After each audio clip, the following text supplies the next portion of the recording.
I know, it's fun when you watch some of them and they seem to start like mid-sentence.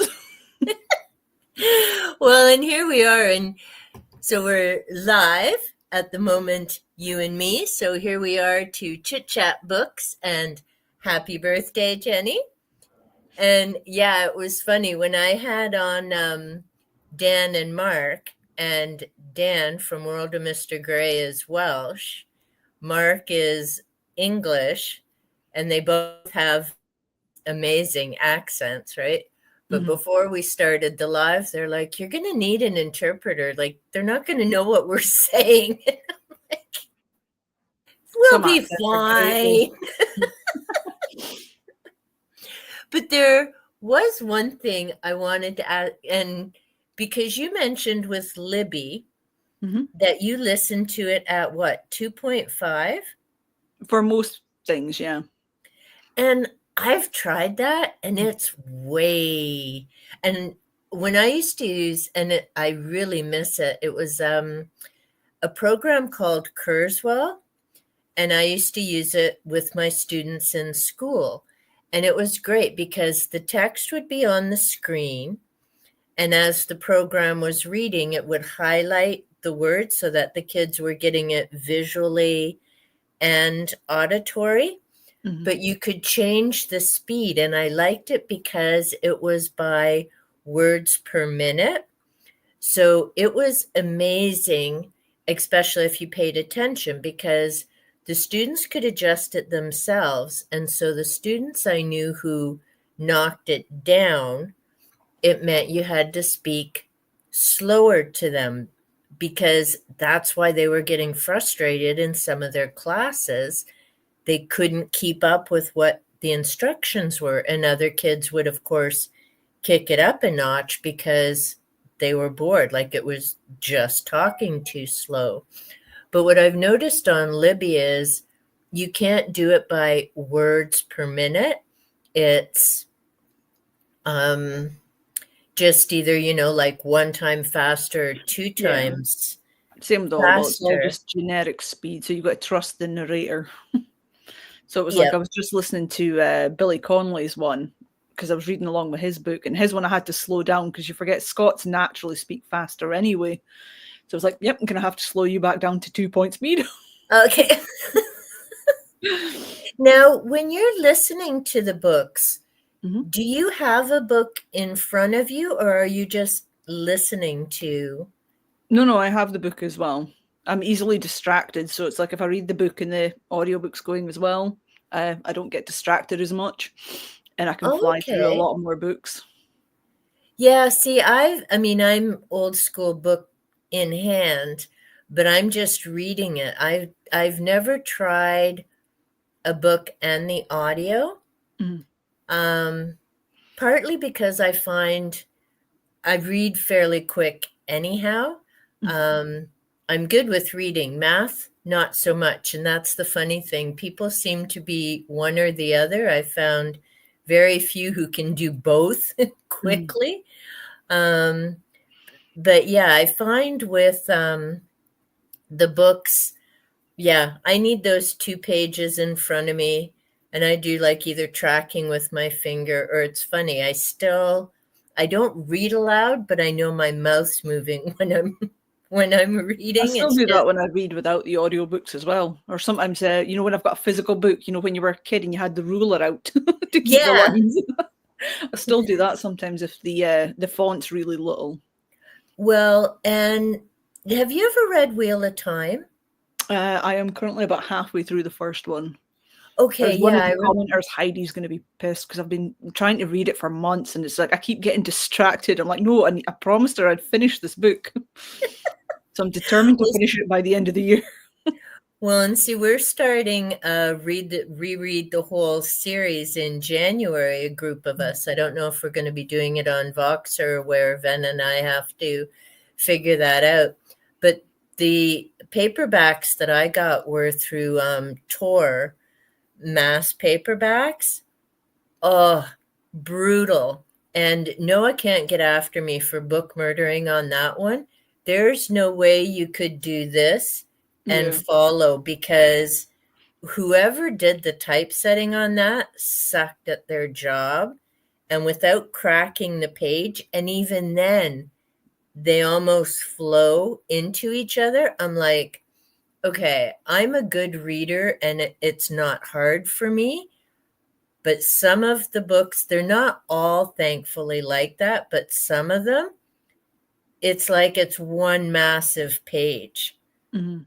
And I'm like, yeah, I almost needed to get that ruler again and block out the other page so that you didn't keep tracking way over to the. I Yeah, my hate Lord when of the that Rings, happens. I've got a mass market Lord of the Rings, and it's like that. It's tiny little font. I've had it literally since 2002. Mm. I think it's falling apart. Poor Noah would be mortified. It's like sellotaped together, pages coming up. Like, but I refused to get rid of it because it was the first copy he ever bought. Aw. I Well, now see, have and, about I've got about a dozen different versions. oh, really? See, Not guys. So I've got like two audio versions because I've got the original and the Andy Serkis. Same with the ah, digital copies. I've got them individually if I want, for my book count to go higher, or if I yep, want page count, I get the all in one. there And you then I've got go. about 3 physical copies.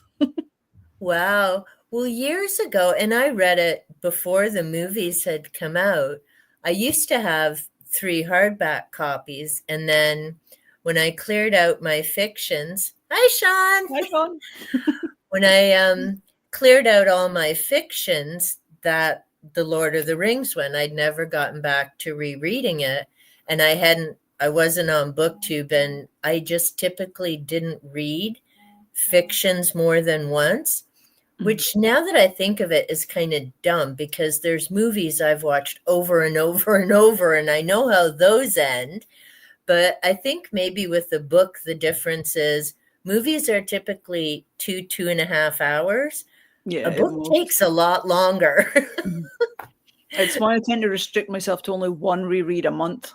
Yeah, Mm, it basically becomes like when you're reading too much, it becomes a nice easy one because you can blitz through them pretty fast, kind of like yeah, a palate cleanser. And then I'll go back to books that I haven't read before. yeah, that makes sense, actually. I hadn't thought of it that way. Well, and I just, in one of my latest hauls, got Lord of the Rings again. It's a smaller version than what I had. Hey, Paula! It's a smaller version than what I had, but it's the Canadian version. And Okay. I had no idea there were even different versions of this.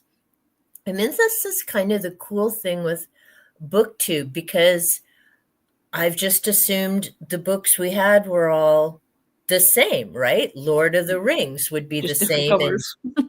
yeah, you'd think they're the same in the UK and the US and can't, but apparently not, which I thought was really bizarre. Is why would the versions be different? I always find that weird about certain films as well, though, because there was the movie The Descent. It's like the American ending is very different from the UK one. I was like, do the Americans not like pessimistic endings? Oh, Because it was like the most recent book I finished was James Herbert's The Shrine, and I didn't realize okay. they'd made a movie of it, and it was The Unholy. Came with Jeffrey Dean Morgan, and I sat and watched it. Uh-huh. And went, well, that's not how the book went. That's a rather happier ending than the book had. Like, I just don't think the Americans like all the gut wrenching ones. I Plus, don't know. obviously, he was 11 in the book. There's a lot of different violence and stuff in some of the other ones, like Independence Day and that. I So, know. but yeah, it's Lord of the You'll read it Rings. one day, Sean. You'll read it. But yeah, it is funny that and I, like I say, it stands out more because now we can all chit chat easier about it. And it's like, what do you mean that no, that didn't happen in my version of the book. Or Kat from Ginger Bibliophile, we've been chatting Vampire Chronicles.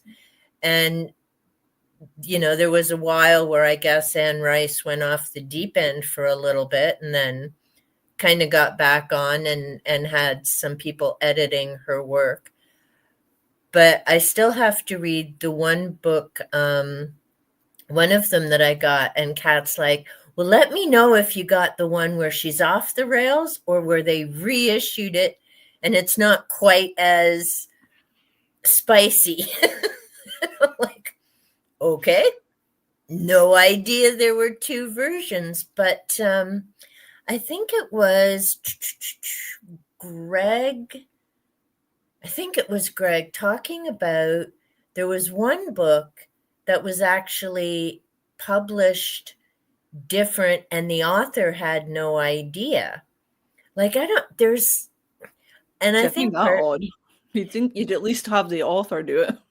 well, and that's it. And I can't remember now the reason that that got all messed up. And it wasn't anything, I don't think it was anything to do with all this sudden, challenged banned book type of thing. And I think I'm just a little more hypersensitive to it now this year, having reread 1984.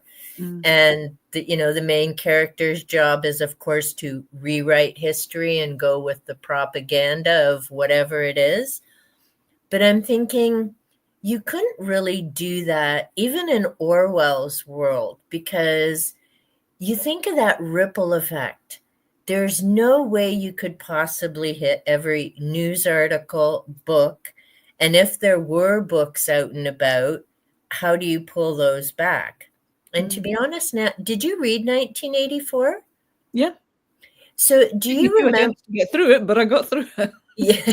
Yeah, it's not an easy read for sure. And I waited because this was 40 years from 1984. So I thought, well, and the world is very different because I initially read it in 1983. It was creepy then, but we didn't have CCTV, internet, and all these other things, right? And in the video that I made of it, that's what I was saying, in Orwell's world, the government put all this stuff in your home. In 2024, you have people merrily putting all this crap in their home, right? They got Alexa, they got CCTV. Who needs the government to enforce That's what this made me stuff? laugh during lockdown when everybody was like, oh, don't get the vaccine. They're injecting you with microchips. And I'm like, hello, this tracks everything. It listens to you. They don't need to. And I had the same thought when I heard that whole microchip. It's like, okay, unless you're talking about homeless people, and a number of them even have cell phones, go figure. Yeah. But yeah, you're walking around with your cell phone and, there's all these satellites and drones. Like, I don't know, humans sometimes just confuse the crap out of me. At the same time, like, you got to wonder, do they really think the government's going to be concerned about you cheating on your neighbors and that sort of something? Nobody cares. Well, and this is it, like, I mean, in terms of different things or conspiracy or that, but Jack and Jill average, they're not going to care because you're not doing anything of interest to them. Yeah. They don't care. He says, he's like, are you not worried? I'm like, what do I have to hide? I don't do anything. Yeah, I don't think they care. I'm reading The Omen and The Exorcist, It's not like I'm going to possess somebody anytime soon. And well, there is the afterlife. It could be fun. Well, and that's true. And it's funny because I've joked with a few people and, because in these, because I watch sometimes different paranormal things and people are always like, why do ghosts hang out in these abandoned places and they've lived there all their lives? Like, you're dead. Wouldn't you go travel or do something else? Why would you keep hanging around? I was determined, when they always say, what superpower would you always want? And I want telekinesis. I went, could you imagine the pranks you can play with folk? So I want to be a poltergeist. That would be a hoot. And, like you say, there's so many cool things that you could do, right? And you wouldn't even have to be like close. You could just just do stuff and have fun with that. But Are you involved in any book events coming up? Are you doing any book events this month? No. I've just the non-fiction November. This week is the only week I've taken off because I had the whole week off, apart from obviously yesterday, and that's reading mostly James Herbert books. So I'm most of the way through The Fog, which is my favorite one of his, because that one's a reread. See, no, I've never read James Herbert, and those are nonfiction. No, these ones are all fiction. Those are fiction. Yeah, because I remember reading The Fog. I was about 10, I think, at the time, and I thought it was because I thought it was the book that James Carpenter's film was based on, and I was sitting reading the book on, this doesn't match, and my dad looked at me like an idiot. He says, "You're an idiot. They're two completely different stories." I went, "Oh well." And they had the same name, though. Yeah, just why I thought they were the same. Yeah. Well, see, when you were saying that, I was thinking of The Mist by Stephen King, and I just watched that movie a little while ago, and I picked up, I can't remember, it's either, I think it's in Skeleton Crew or Night Shift. I still can't believe I got both of these for under $2. So excited. But they were at the thrift store. And I can't remember which one of these has The Mist in it, but it's a very short story compared to what the movie is. But I don't think I've ever read The Fog. No, The Fog's the whole book. It's about almost 400 pages. Now, is that set on a seacoast? No, it's set in the whole of UK, because he's basically the British Stephen King. Only his books are far more succinct. Okay. And he gets to the point a bit better. So it's basically this fog that comes up, and it basically drives you crazy. And you either hurt other people or hurt yourself, usually both. Yeah. May have to, because I'm wondering now that you said it, if maybe I've seen the movie. Was the movie out a while ago? You said it's a John Carpenter? No, I thought it was the John Carpenter one, but the John Carpenter is basically about, angry sailor ghosts, getting revenge on the people that killed them. So that might be the one that I had seen years ago, because I'm thinking it sounds familiar. Have to try and see. I don't have my book right in front of me, so I have to do this. It's always good I have my little clipboard. So The Fog is a book by James Herbert, right? Yeah. That TBR list is getting insane long. I'm going to need like another life just to get through that, let alone the books that I have. Is there one genre that you enjoy reading more than any others, Jenny, or do you kind of like probably pretty fantasy, much everything? Fantasy covers more things, so you can get obviously at the moment it's like horror fantasy. Yep. Although if you can count it there is fantasy, but The Fog's a bit more sci-fi, but fantasy is a lot more fun. Because it's always curious to see what people come up with different worlds, different races, and even with urban fantasy, they're great palette cleansers because they're set in our world, so you don't have to do quite as much imagination. Yeah, and there is quite, hey, Teeks, you going to come up and say hi? It's like, no, I'm just going to, she's just sitting here being a brat. I don't know if I'm going to, Teekers, are we going to be able to get you in? Jenny's going to, oh, there you are. There you are, little monkey. Oh, now you're being, there, yeah, look at the camera. Such a brat. Yeah. Yeah, tomorrow it's her on, there we go. Do it that way so it's not quite the glare. Tomorrow it's her demonstrating why I don't color when she's up and about. No, you can't type to Jenny because goodness knows what'll show up there. But she's boogieing off with one of my markers. She's such a brat. She gets right in my container and then will grab something and then she's gone. So thank goodness they have the lids and things on them, and her brother Panther just kind of, hey, Nicole, and Tiki. She's such a little brat, and she just races around and such a character. Aren't you? No, you can't type to Jenny because I know there'll be bizarre things she can't read. You can sit here, but you can't type. Do you have a favorite fantasy author, Jenny? Well, Tolkien, obviously. Yeah. But it's like a lot of other things. It's like you start cycling through all, and you're like, oh, okay. And it's like, and then you start. Everybody's like, oh, can you list them? And you're like, no, there's too many. It was like Taran Matharu. Was it Matharu's last name? I think his name's Matharu. Okay, and I read him not that long ago. So I read like his entire Summoner series back to back, because it was like 3 books and a prequel, and he's just come out with a new one, okay, the Dragon Rider book, and I'm like, ooh, and I haven't gotten to that one yet. But his world was quite fun. It was basically, okay, and it was like Pokemon. You fight with little monster things. I'm like, oh, that sounds awesome. There you go. That's almost and to be honest, if not for the banned book thing, I wouldn't have read Philip Pullman's The Darkest Trilogy. Yeah, I watched materials. Yeah, I like watched the one movie with Nicole Kidman, and I don't know if they ever did any follow-up movies afterwards. No, they didn't even end it in the right place. Didn't they? No. Have you not read the books? I did read the okay.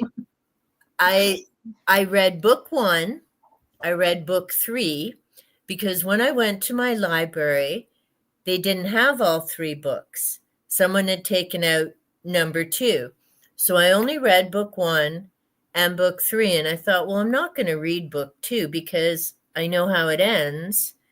And you've read them, right? I've read, I'm halfway through book 3 and have been for about a year because I know it's going to hurt.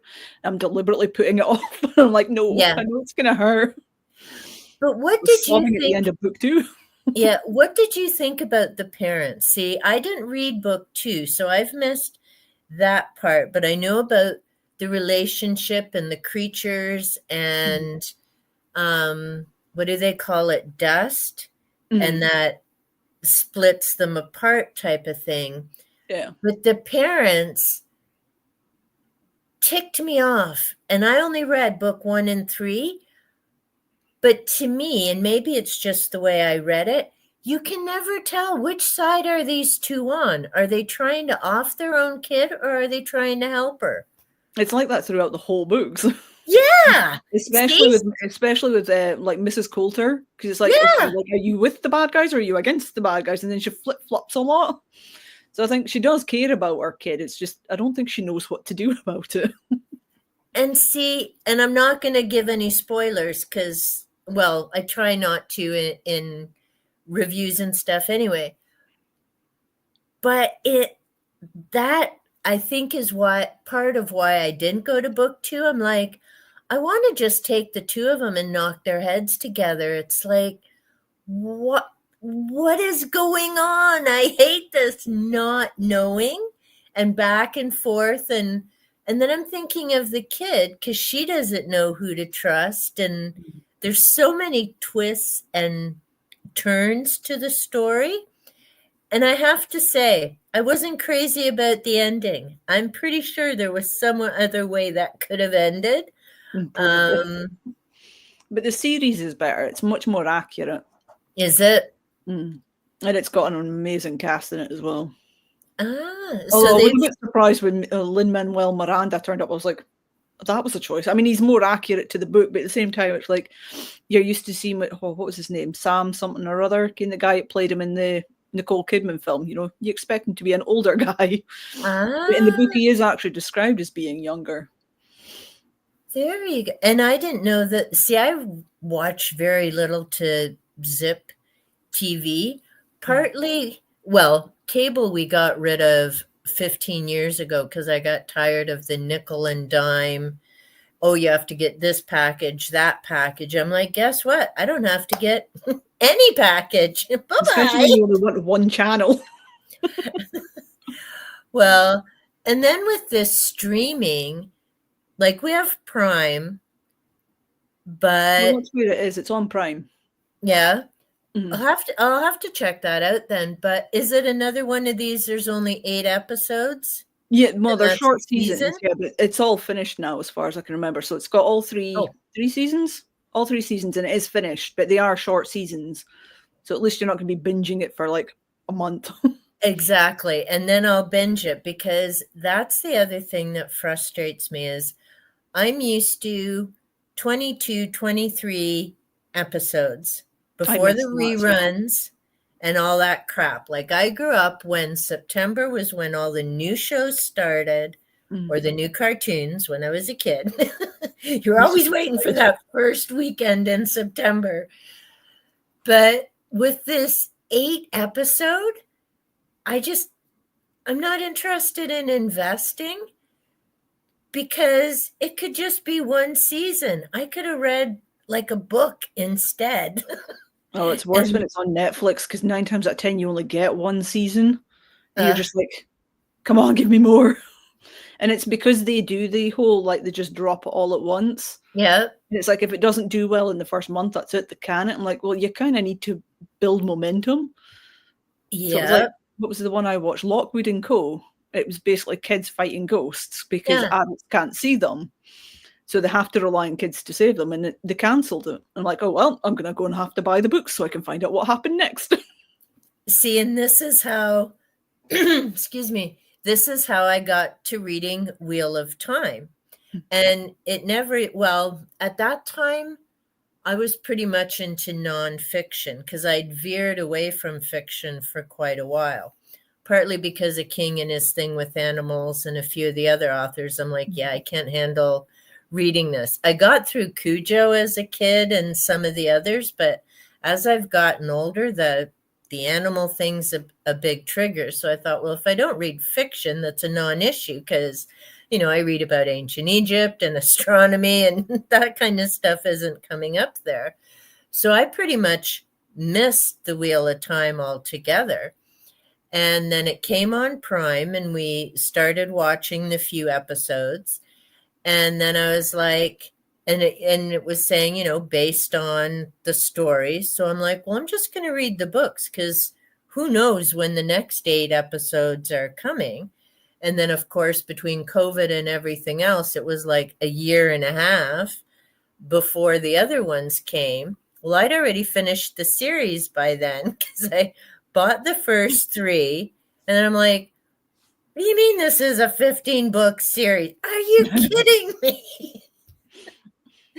But so then I managed to get all of the series, and I just kept reading, because I had to know how it finished.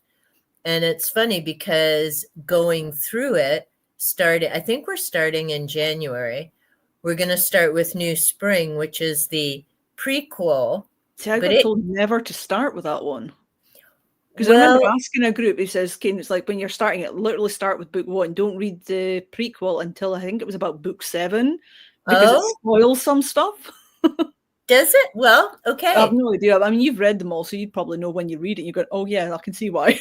But see, I haven't read the prequel, Mm. because to me, what was the point? I've read 14 honkin' sized books. I know how it ends. But No, Ven someone's was doing that. saying, well, let's start with the prequel, because he's read the first book a few times.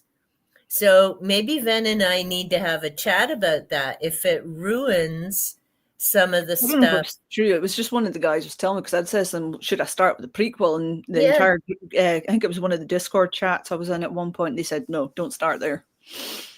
Okay, yeah, I'll have to run that, but because I haven't read it, so I don't know. That's the only, actually, so I've read 14 out of the 15 books. The prequel keeps getting put off, and then I get into this reading event and that one, or my own reading, and so many other different things that it's like, oh, I still haven't got there.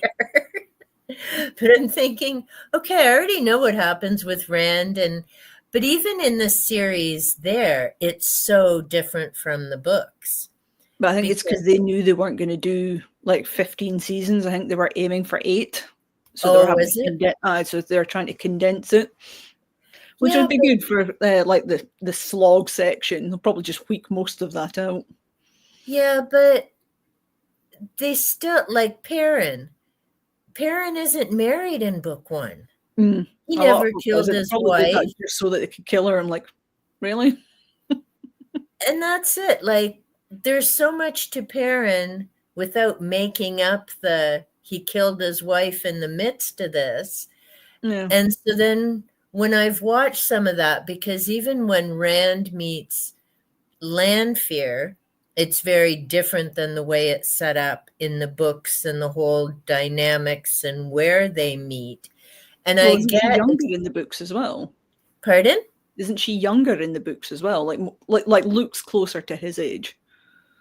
I don't think so, but I can't remember. It's been a couple years since I've read it.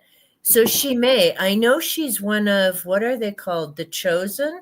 The ones that are all with the bad they're all guy? the bad guys.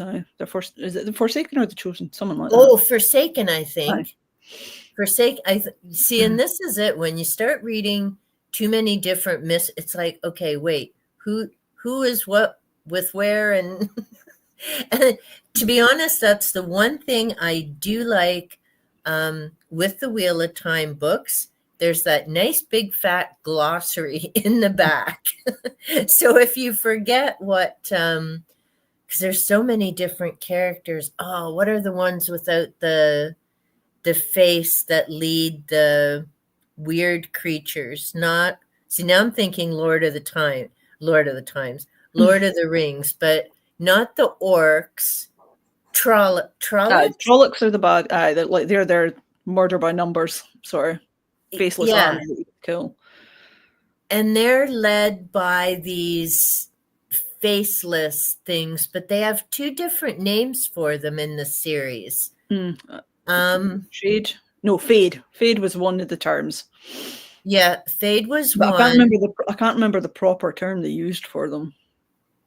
Yeah, there's some a V or something. See, I'm only halfway through the first one, so it's like we're only really getting with like Elias is not long showing up. I like his character.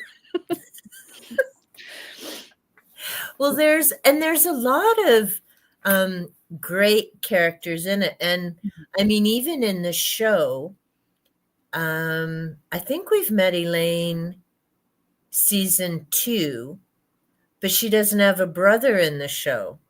And yet in the book, she has two brothers in the book series. So yeah, I'm really wondering, and I don't know if they've even dropped season 3 for that. Don't think so. Yeah. But it was the same with Rings of Power. It's like the things they did on that, you were just like, what on earth? Because it was like they'd make all this big deal about Galadriel being so upset about the death of her brother. And like, she had 2 other brothers. Both of them also died in the same wars. It's like, why did she not care about those 2? Oh, there you go. And see, I would have forgotten that. And I've only read the Silmarillion. Silmarillion, yeah. There we go. I've only read that one once, and I did enjoy that because it explained a lot more of the ring and how everything came to be as it did in the Lord of the Rings. But yeah, with Galadriel, I hadn't known that she had 3 other brothers, because in Lord of the Rings, we only kind of see her. We don't, as far as the movie. They're all long dead because they all died in the first age. And I was really looking forward to seeing Finrod's death, because like you literally just see him in a battle scene, he screams, next thing you know he's dead. I'm like, he had an awesome death scene in the book. He died literally fighting a werewolf.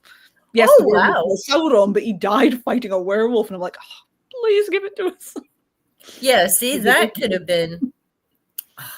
Because he was protecting Beren, in the Beren and Luthien story. He died saving him. And you're just like, see, everything was connected. And they didn't connect at all. And see, and that sometime, and that's why I was wondering, and when I finished the books with Wheel of Time, I thought, well, maybe I don't need to watch this on Prime, because there was a little too much description for me. I don't care what color the buttons are on your dress. I don't need that much detail. So I kind of skipped through those parts. Ven, on the other hand, loves that kind of stuff. But here's the other thing, and I'm really going to have to decide. And the little gremlin in me is just so tempted because I know he hates ACOTAR, like with a passion, hates ACOTAR. And it got greenlit for an adaptation. Don't know if they'll ever make it, but it'll be interesting to see if they do.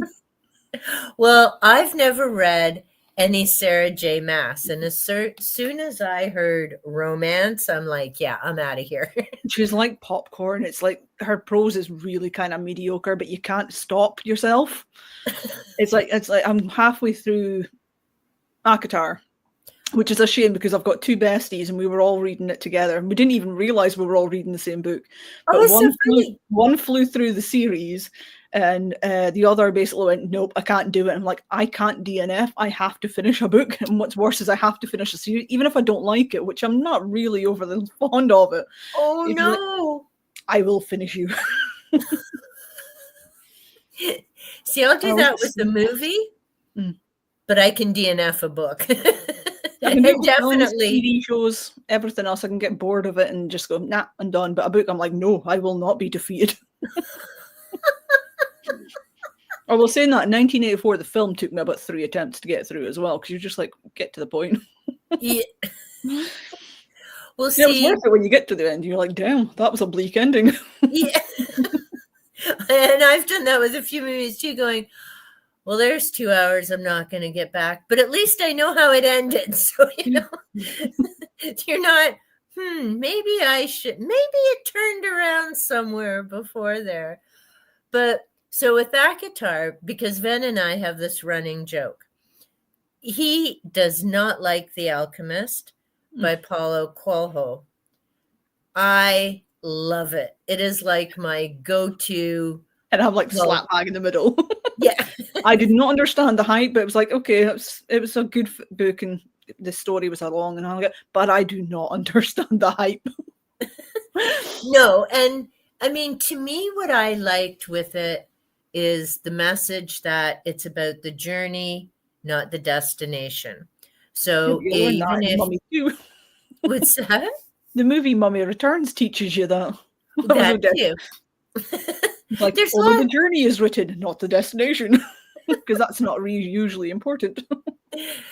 But I mean, the other thing with The Alchemist is that even when you feel like you're off track or maybe not getting to your goal, there's a reason you need to be there to pick up different skills or meet different people. It's not that you've lost your way.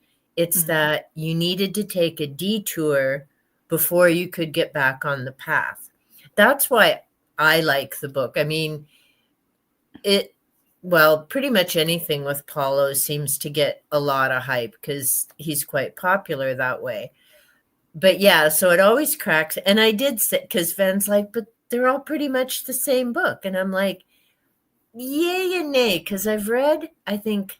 And he's a fan of Sarah J. Maas, though, which is, again, the same thing. She writes the exact same characters over and over and over.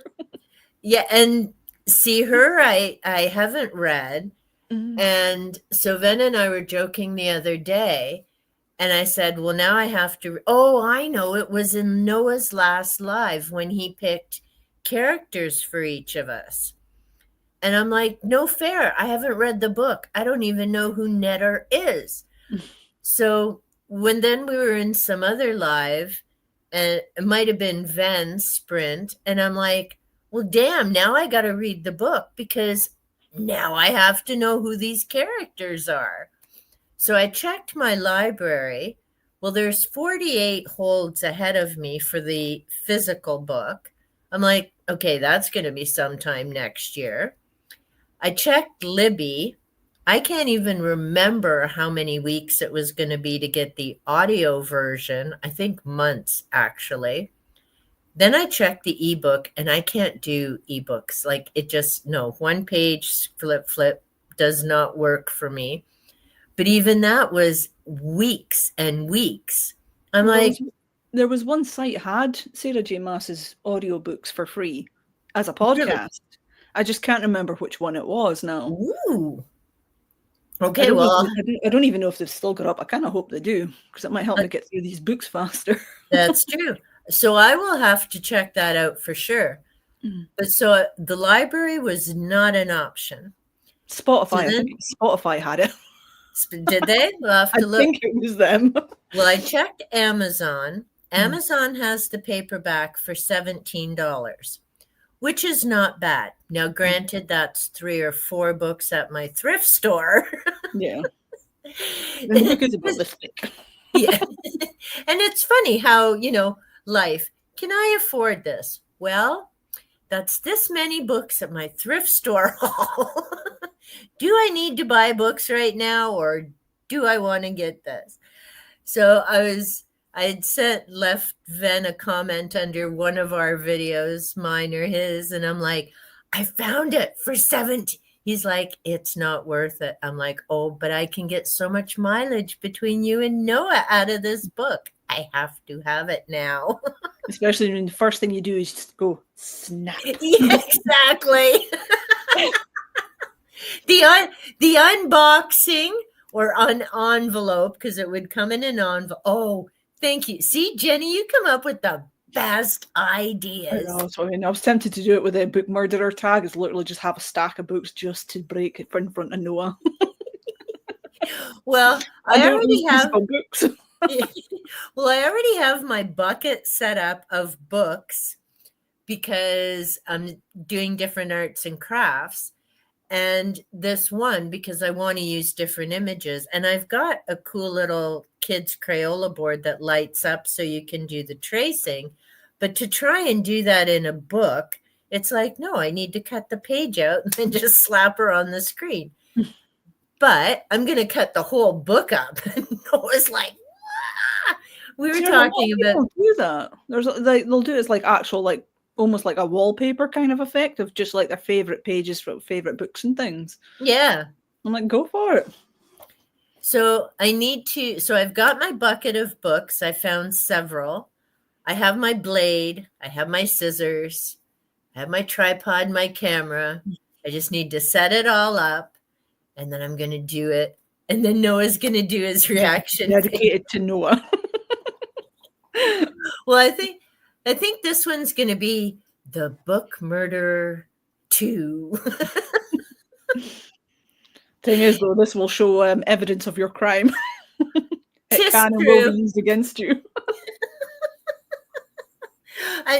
There's probably some people out there on BookTube going, what are these two lunatics doing? Like, she's made a book murder movie and he's got a book murderer tag.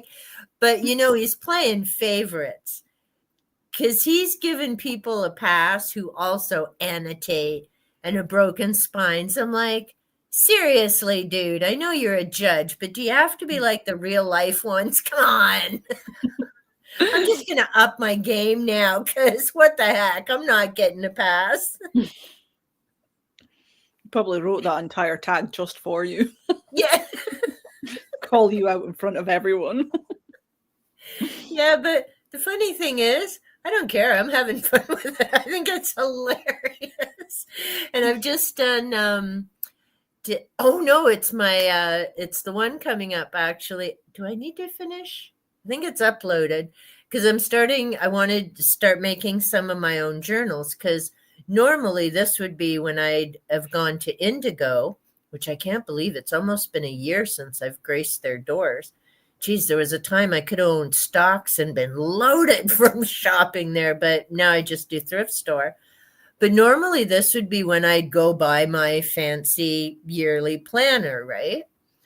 And then I'm like, why? I can make my own. And I've been watching Janie, the Crafting Bookworm, and Bobby at Paginator, and they do their own junk journals and such things. And I'm like, I've got a crap ton of supplies around. I could make my own.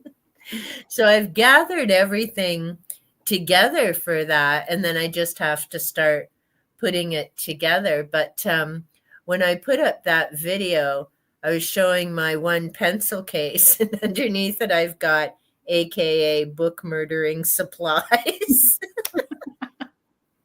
Because that's what my highlighters and pens have now become. So it's just I now other present people. Exhibit A. Yeah, exactly. Other people call them office supplies. Mine are book murdering. They're So my it's fine. lovely vengeance. Hey, so do you have your cake for your birthday? I do. What do you? My Oh, colleague yum. even made it himself for me. Ah, He came into work yesterday with it and he says, I was up until 5 a.m. making this cake. And I went, why? oh, that's sweet. Well, he was determined to get it right. Well, see, I have cupcakes. See, that's what he made for me last time, was carrot cakes, but in cupcake form. No, this time he made out an entire massive carrot cake. Nice. What's great though Oh, is the fact that he's a former chef, so you know they're good. sweet. See, I have tried making carrot cake. No luck. I can bake any other cake, even from scratch, not necessarily cake mix, but carrot cake, I've tried it twice and it just, nope, I can't get that center to bake properly. I've either over mixed it or done something, but oh, carrot cake is so yummy. It's my favorite cake. That's why he always makes it for me. Nice.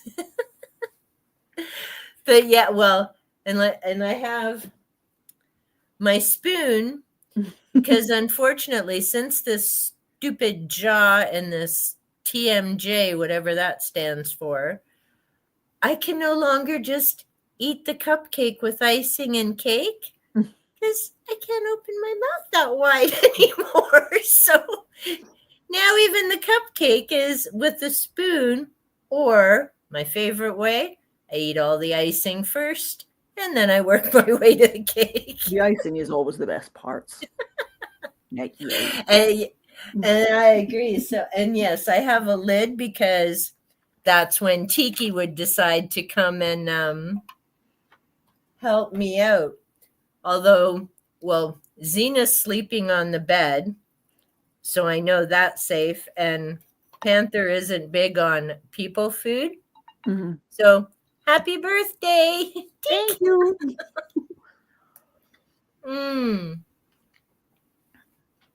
And yes, No. the icing is the best. Yeah. Especially when it's made right and you're like, yay. It was like the day that we were celebrating my birthday, on Saturday. My best mate made an entire pavlova and it sat like this big. It was huge. And she went, oh, and nobody's eaten it yet. I went, it's okay, I'll take it with me. And I ate 2/3 of it by myself. I didn't eat anything else the rest of that day. I was like, oh, that was too much. But it was so good. I've done that sometimes. And well, when I do a cheesecake, I don't do the baked one. I do the Lazy Girls. So my crust is just graham crumbs, some cinnamon, and butter. And then my filling is Cool Whip, cream cheese. Sometimes I'll put in Eagle brand. It depends. And then I'll put in flavoring, so either peppermint or something, depending on what I'm putting on the top. And then just pie filling for the top. And yeah, I can like overdo it on that because it's like, oh, it tastes so light. Oh, half the pan. It's not so light anymore. I love offending Chris. It's the guy who made my cake for me and my best mate, Amy. Because they both, obviously Chris being chef, he loves to cook. Amy loves to cook. And I don't eat anything that doesn't go in the microwave. Because I can't cook.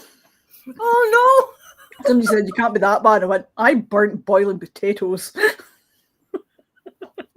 Okay, but there's a secret. And, okay, rest her soul, my mother-in-law is gone. But I have no idea how she ever got brown corn out of a microwave. I'm like, you have to work at that. Corn's yellow.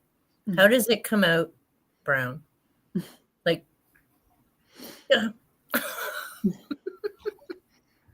I think I get my cooking skills from my dad, who managed to. He did the same thing I did. Just put some food on the oven and on the stove, and then forgot all about it.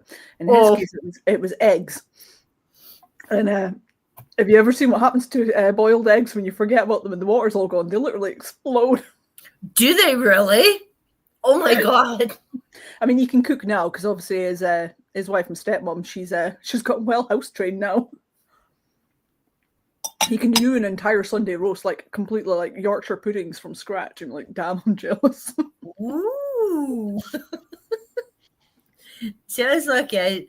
I did learn to cook. Well, my dad was a good cook, and my grandmother. And I mean, everything with them was from scratch. Mm-hmm. My older sibling, not so much, didn't pick up the cooking skills and could screw up hamburger helper. It was like eating glue with a bit of meat in it. So I think part of it, I think part of it for me was survival. I need to learn how to cook. But like I say, my dad was an amazing cook, and I learned to cook things from scratch. So I love cooking. I can do a recipe to follow. Again, if it's got exact amounts, what to do, when to do it, I can do that just fine. But it's these folk that can do it completely off the top of their heads, who seem to know basically like what flavors might work. It's like, Amy can do that. I'm like, how on earth would you even think to put that together? And she went, I just thought I'd try it. Yeah. See, I'm not, well, and because I have to watch, because my husband's an uber picky eater. And we don't tend to eat a lot of spicy. So we eat pretty basic, which makes cooking so much easier. And yeah, I'm recipe wise. Yeah, never ask me for one because I can't give you one. I have no idea how much. Like when I make meatloaf, my husband gets so sad because he'll be eating it and he's like, "Oh, this is so delicious.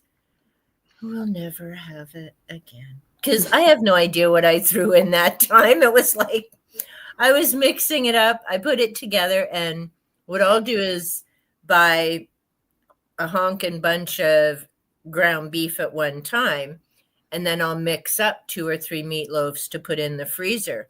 So I really have no idea what I put in them because that could have been a month, 2 months ago when I mixed it. And he's like, "Oh, we'll never have this again." I'm like, "Yep, probably not."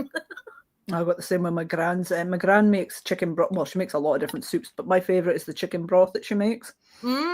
And she doesn't make it that often because I'm the only one that like loves it. Everybody else is like, it's fine. So my sister was going to stay. I was like, get the recipe for it, and my gran was like, yeah, there isn't really one. I was like, damn it! I was going to learn how to make it on my own.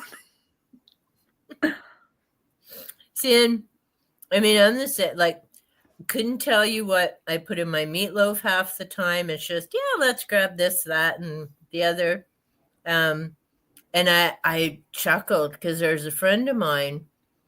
She's made mac and cheese, I don't know how many times. I mean, she's got 2 grown kids, but she follows a recipe I'm like, are you kidding me? You could do this in your sleep. Why do you pull out a recipe book for mac and cheese? Like you boil pasta, you do a white sauce, you throw.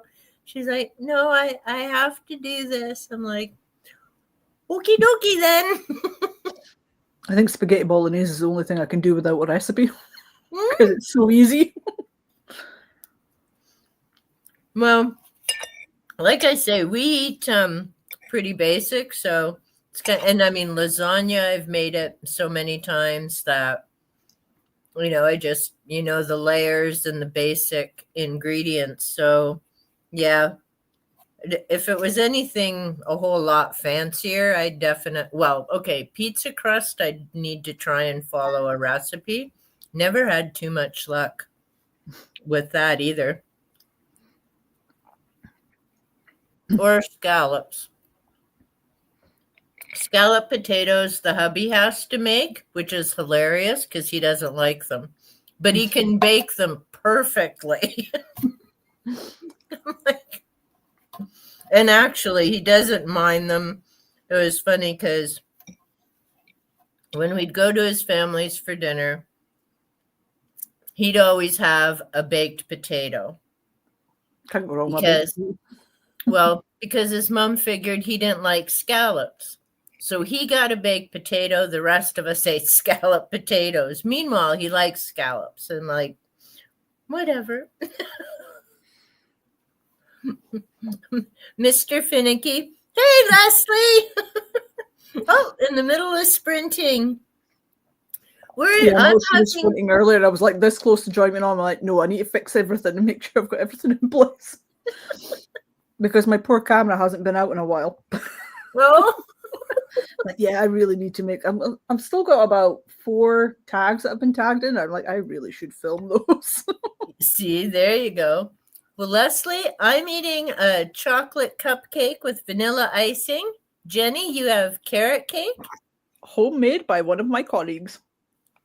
With cream cheese frosting, right?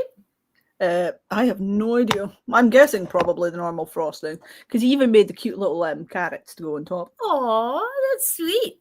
So, yes, we're celebrating Jenny's birthday. What was funny was I was sitting in Starbucks with Amy. And he literally came in and he was just like, are you allergic to nuts? And before I could even laugh like a toddler, he went, get your mind out of the gutter. And I went, no.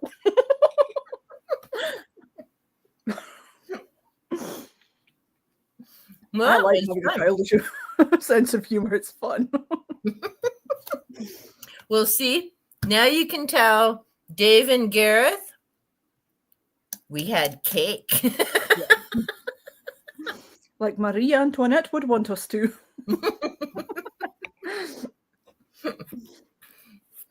But yeah, with tags, well, I just had 2 up this week. I still have, I think, 4, maybe 5 to record. I can't believe how quick it piled up. Like I had 1, and then I had 2, and then suddenly now here, and I'm like, holy crap, how did I get this many takes? It's like when one person makes an original tag, everyone's like, oh, yes, let's make another one. And they're like, a lot will spin out. And you're like, damn. Mm-hmm. Well, the one I have to really do soon is, is it called the nightclub tag? Something like that. And I know Kat tagged me in it. And then I'm like, but I don't really do makeup and all that stuff anymore. And so people who have done this one have gotten like all dressed up. And I'm like, okay, here I am wearing I'm having a meltdown. But yeah, I probably have a dress or something around and I'll do it. And then I figured out, because I print mine off and then do the answers and then go around and collect all the books. Like I can't just do it on the fly like some people do. And then there's the game tag, that's from BookBuds. And it's an original, and they started, I'm pretty sure they did that one to celebrate the 1,000 subs that they had. And I had mentioned in one of my posts that I was doing it, and they're like, oh, we can't wait to see. No one else has done it. And I'm like, oh. I know, they tagged me in one of their tags as well. I was like, oh, boy. I'm like, I am not an artsy person.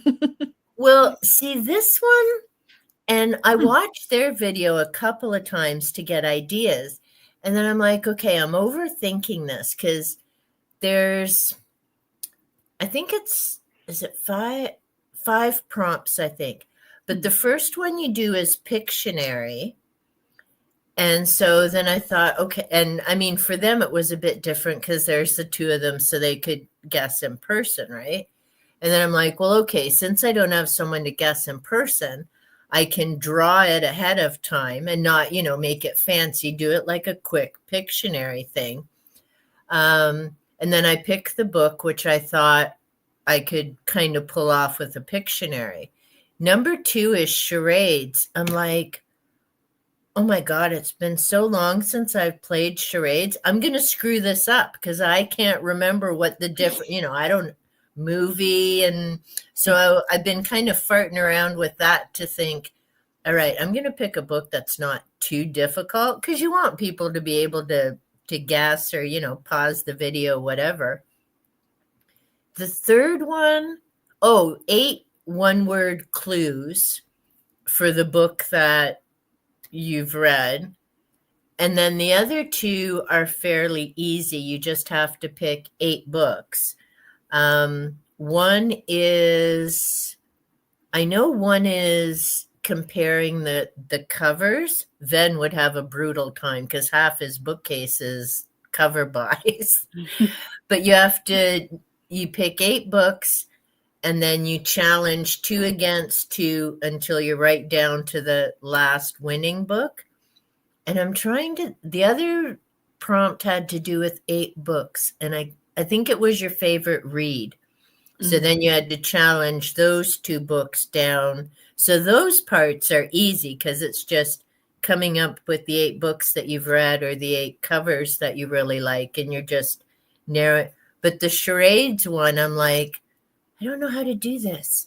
How do you do that? Do you do like three words in the title and then so I'm gonna have to figure that out, but I have to get it up because I feel so bad no one else has done it. I mean, that one takes a little more planning than some of the others, but you can always cheat and do it as a live stream, and then everybody keeps sort of like try and do their little sketches. Hey, there's a thought. No, I did promise them I'm going to record it and I promised them it'd be up the first week of December, so I definitely have to get that done. But yeah, you're a T-Rex video. How many hundreds of views do you have? It's almost at like 490 now. I was like, Jesus. What is he running around in a T-Rex outfit? Oh, but it looked like so much fun. And I mean, not only was it fun watching you having a hoot run in and out of the stores, but the people watching you having fun running, it was, yeah. I mean, there's just so many great things about doing that. It was the bit that made me giggle the most was I'd forgotten how much I'd gotten stuck trying to get into the post office. Because that's when I used to work. I used to work in there. I was like trying to get in, but the head was too high. Yeah. Oh, that was hilarious. And then it was when we got through to Starbucks, there was one of the boys was just like, "Who's in there?" And they're like, "Jenny." He's like, "Of course it is."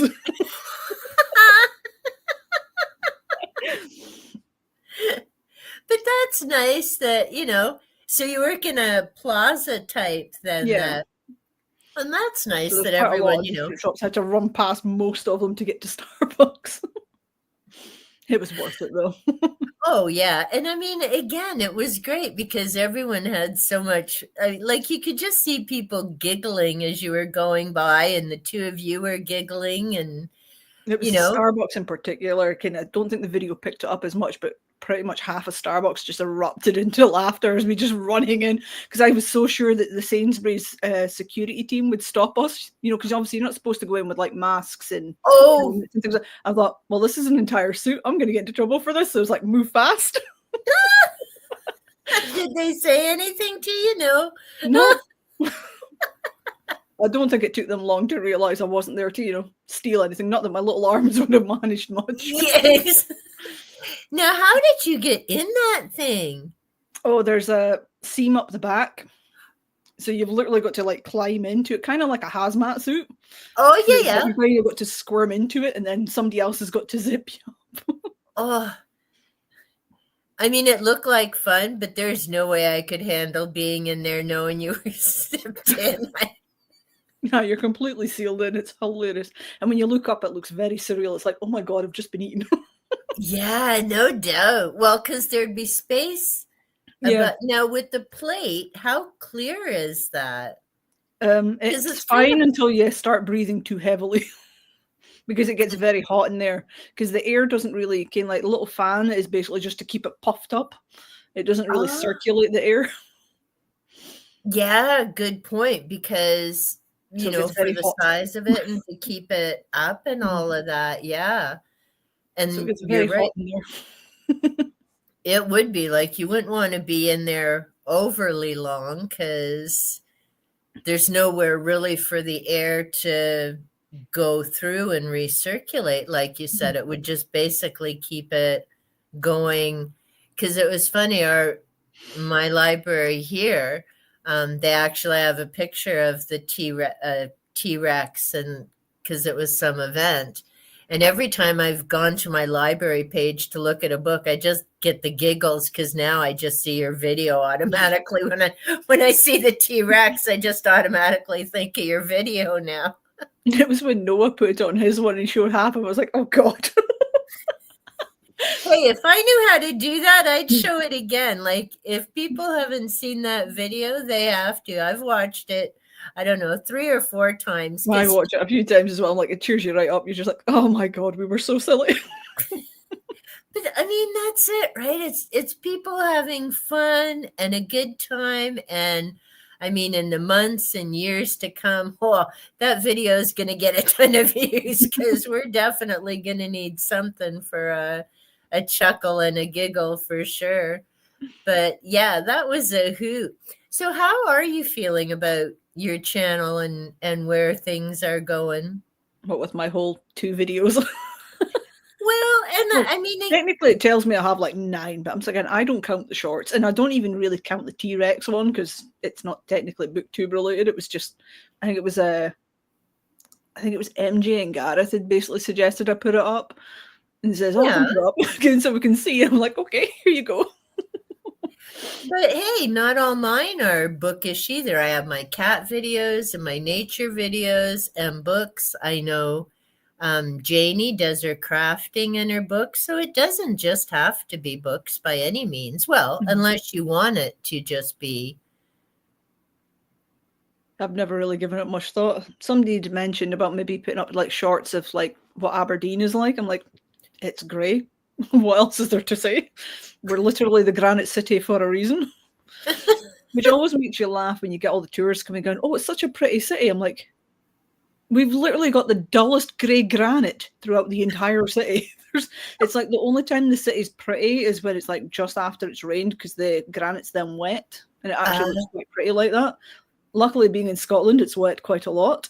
But it's just like during the height of summer, I'm like, this is not a pretty city.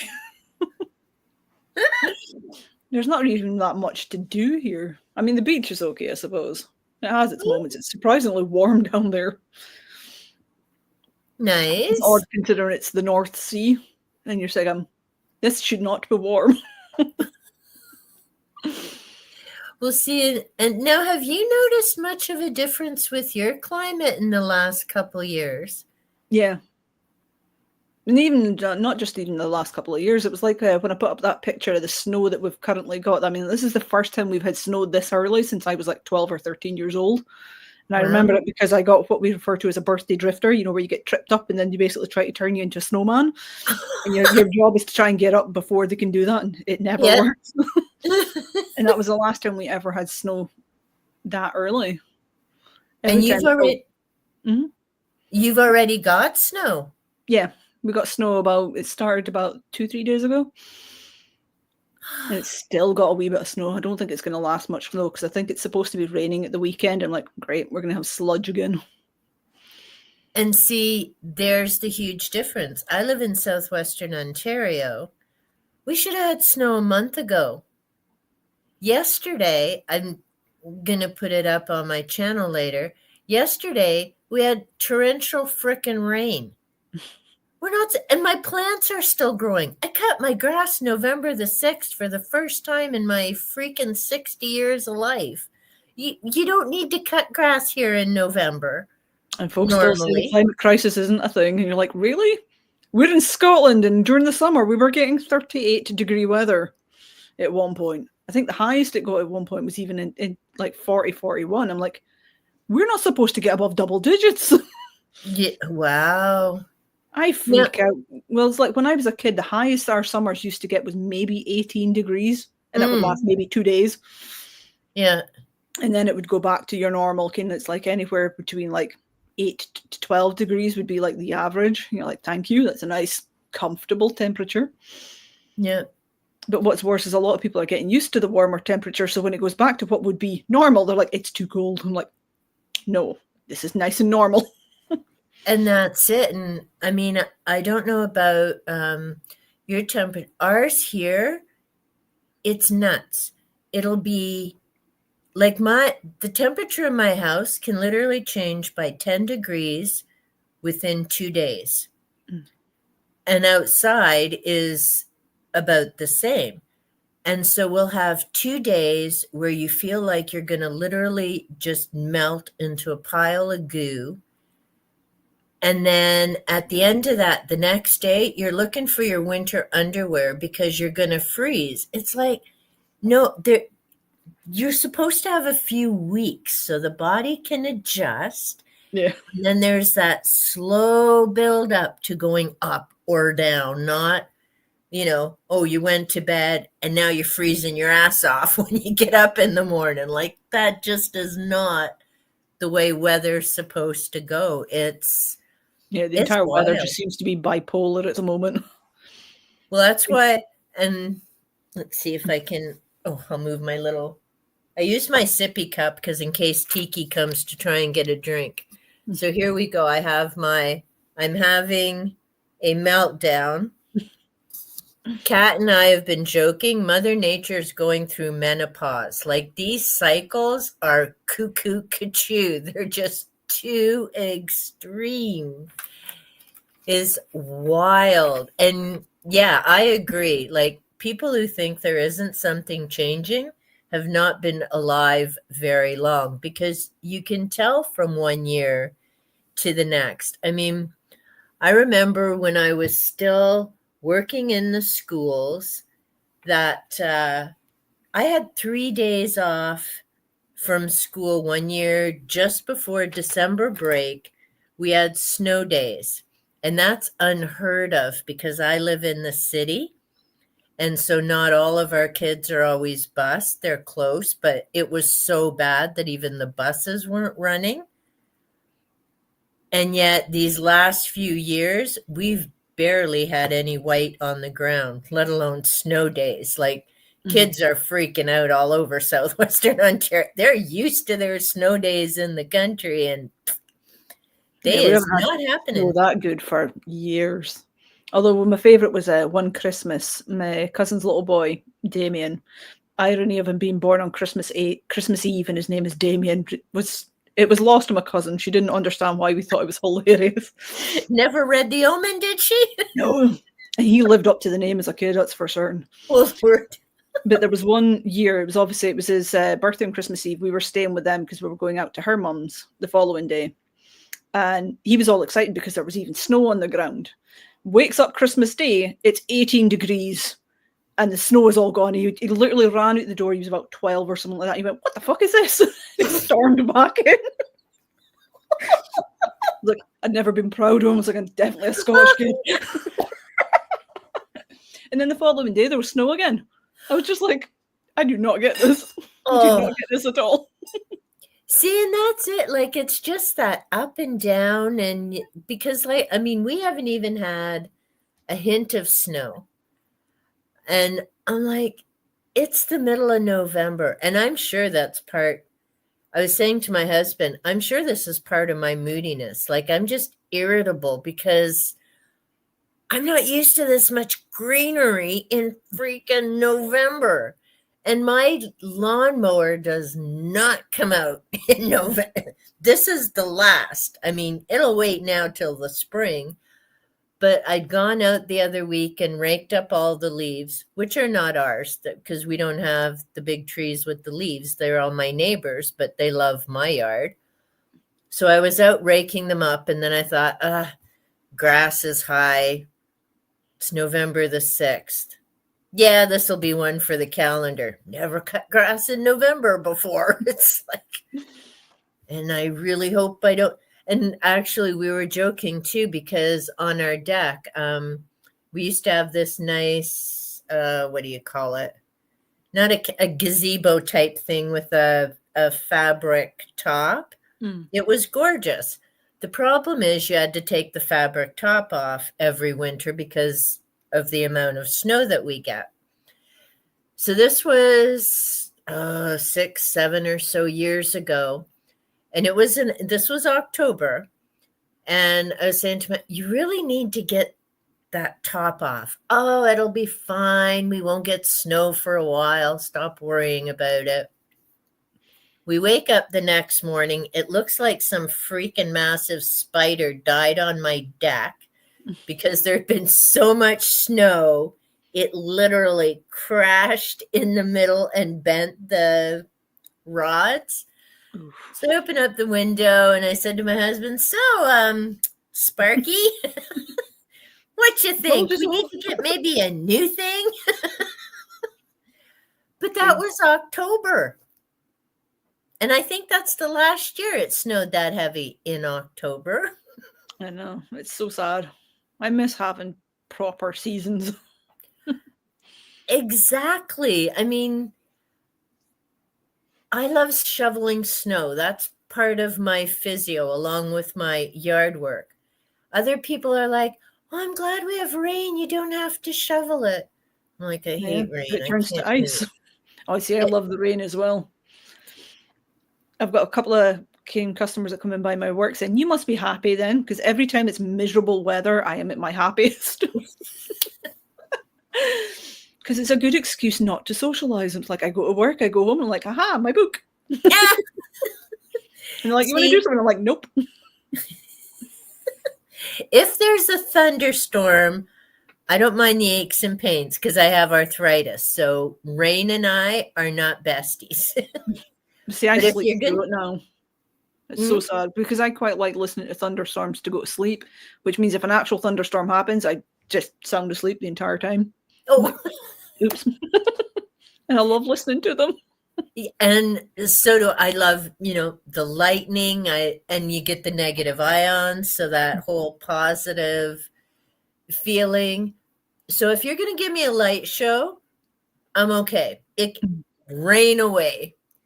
But if you're just going to piss rain and be gloomy and depressing and I'm achy, I want no part of it. Oh, I love it. It's just grumpy as me. It's wonderful. That's when I hide in a book going, ah. Who needs Calgon? Take me away. I'm like, all right, which country are we going to or fantasy land? And I'm out of here for a while. It'd be the perfect thing to have, like this. If I genuinely had something like this, I'm saying, yes, give me a storm. I'd sit there next to that all day. Hey, Constance. Hey, Constance. Well, see, and every once in a while, I think, too, of throwing up some of the different backgrounds in StreamYard because they have this amazing library. I would love to have that house. You can upload your own ones, too. That's true. It's so much fun. You're like, ooh. Design, we'll see, and I don't know, will it? Oh, look, it will. Look, I painted my toes. I didn't really. They're my socks. I love these things. They're toe socks. And I haven't been able to find them in ages, but it's funny. They're the warmest socks I have. And I even have some like really fluffy other ones. I have no idea why these toe socks, they're thin, but they're so toasty. And I love that they have sparkly little Christmas toes on them. I have a weakness for fluffy socks. Every time you go into a shop, you're like, oh, fluffy socks. I'm like, not that I need one. I've got about 30 pairs, but I'm like, yeah. You can never have too many fluffy socks. No. It's kind of like me with pajamas lately. It's like, oh, because I'm home all day and the plants and the feral cats and my cats don't care. I don't need to dress up for them.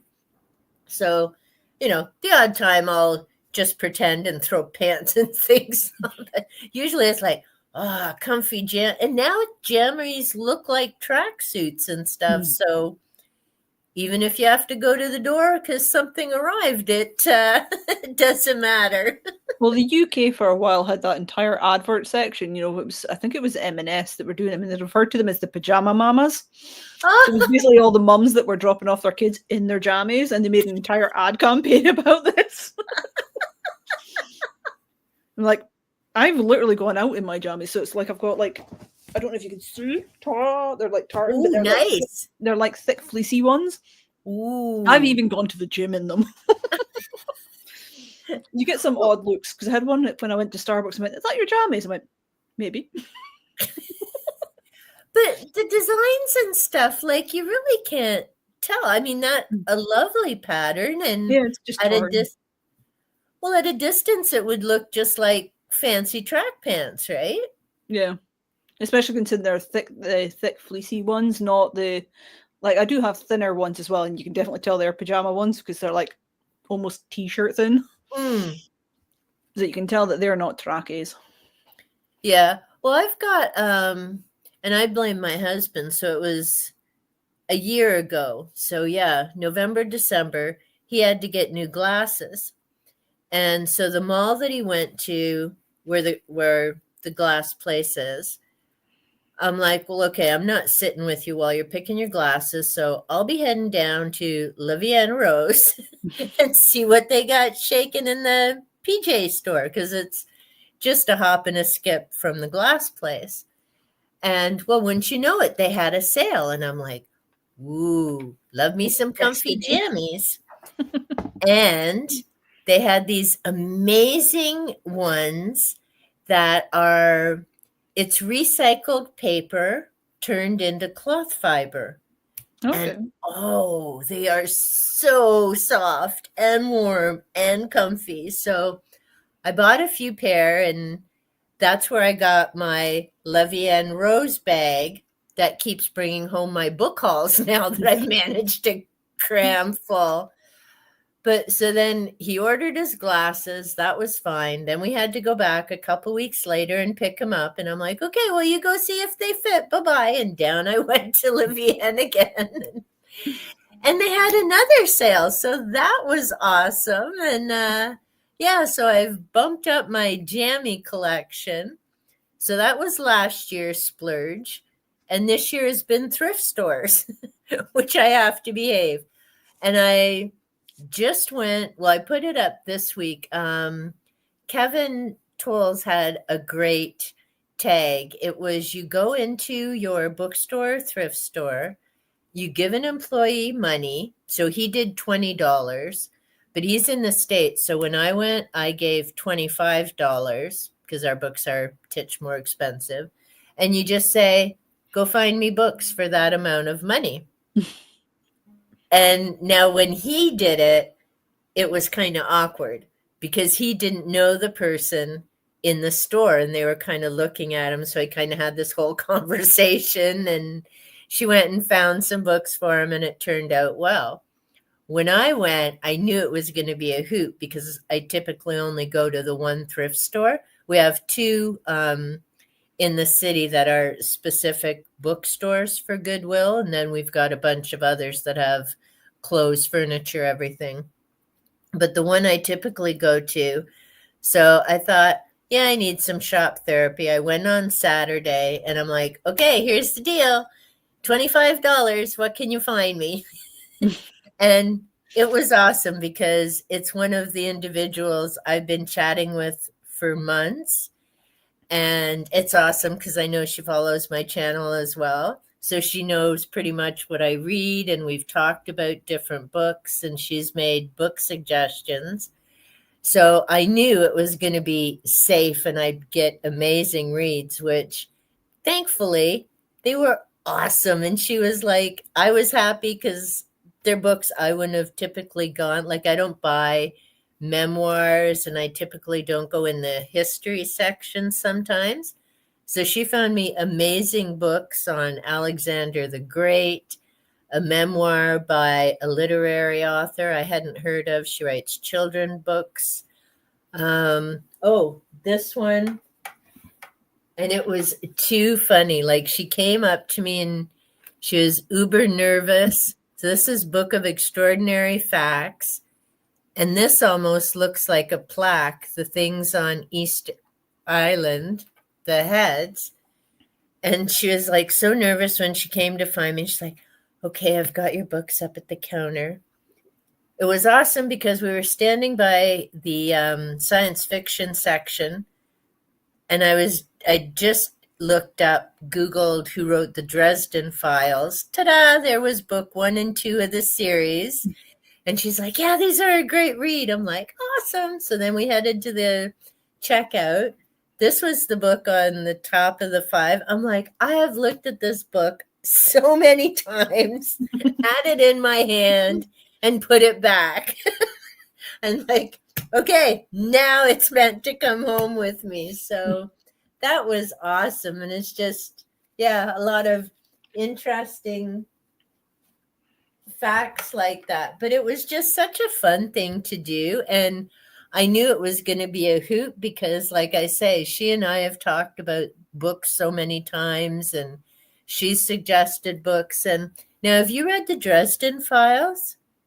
Yeah, I'm on book 10, I think. Or I'm about to start book 10. Book 10 or 11 anyway. Okay. I love them.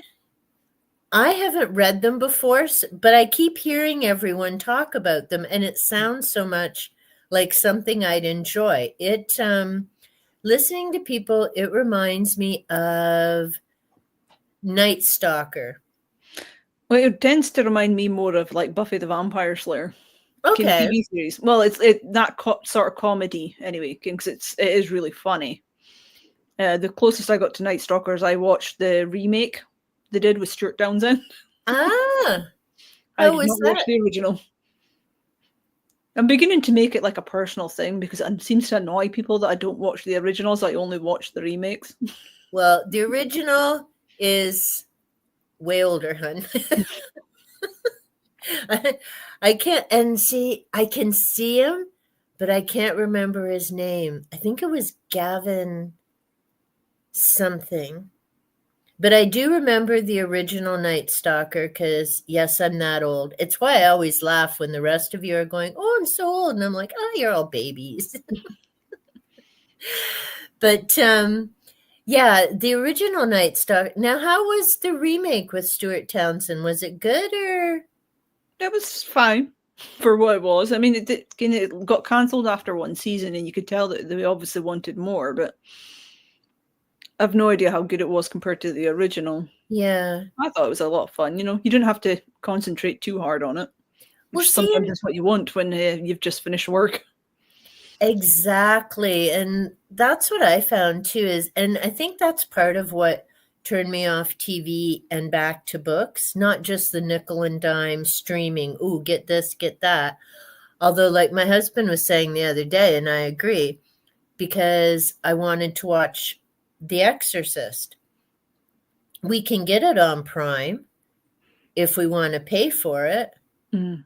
It's like, we're already paying you for the service. Why in crikey are we paying you for a movie? Like, I'll occasionally rent one because it's like, well, £3, £3.50, something like that. Can just to rent it, and you get it for like 2 days. Mm. So it's like what we've also noticed is if you watch it and then go back and start again, it sort of extends it, so you can actually watch it like as many times as you want for like 2 weeks solid. No. As long as you go right to the end and right back to the beginning. But that's the part that gets me though, is you're already paying a fee. Why do you, if this is what you're offering? And I said to my husband, they haven't learned from cable. No. Because that's why so many people got tired of cable. Ooh, buy this package with these channels and this package with these channels. And it's like, nerds to you. And for a while we were with Netflix. And then it was just so much stuff we didn't watch. And then now with all these different, and this is what gets, oh, you can watch this on Hulu and this on Prime and this on this and this on this. And, ooh, it's only $5, blah, blah, blah. It's like, yeah, but you add up that only $5, blah, blah, blah, times 6. Yeah. Times 12. That's a lot of bookstore hauls. Forget it. I'm going to the bookstore. It's like I had Disney Plus for a while, but a lot of the stuff they're putting out lately, I'm like, what on earth are you thinking? This is just garbage.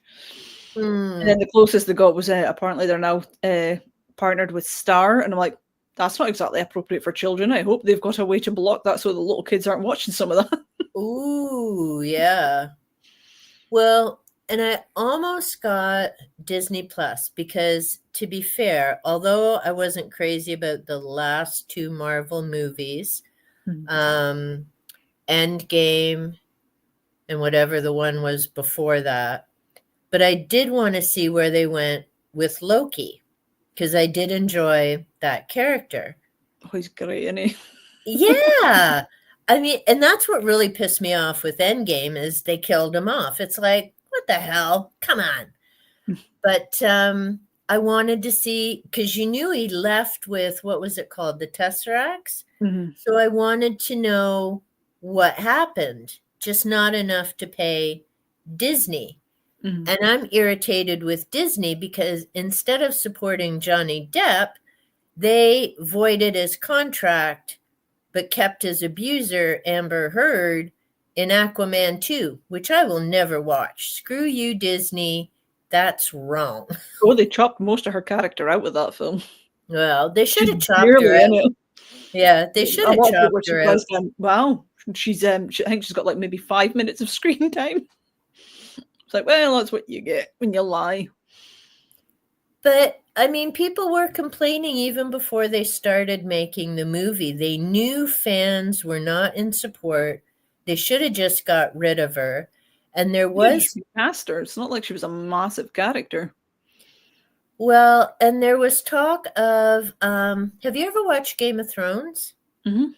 Okay. I really liked it. I haven't watched the House of the Dragon stuff. I just watched the 8 seasons of the main show. The main, yeah, I didn't watch all 8, but who's the actress with the dragons? Emilia Clarke. She was one they were talking about putting into Aquaman with Jason, because they'd already been on Game of Thrones together, but for some reason they kept that other putz.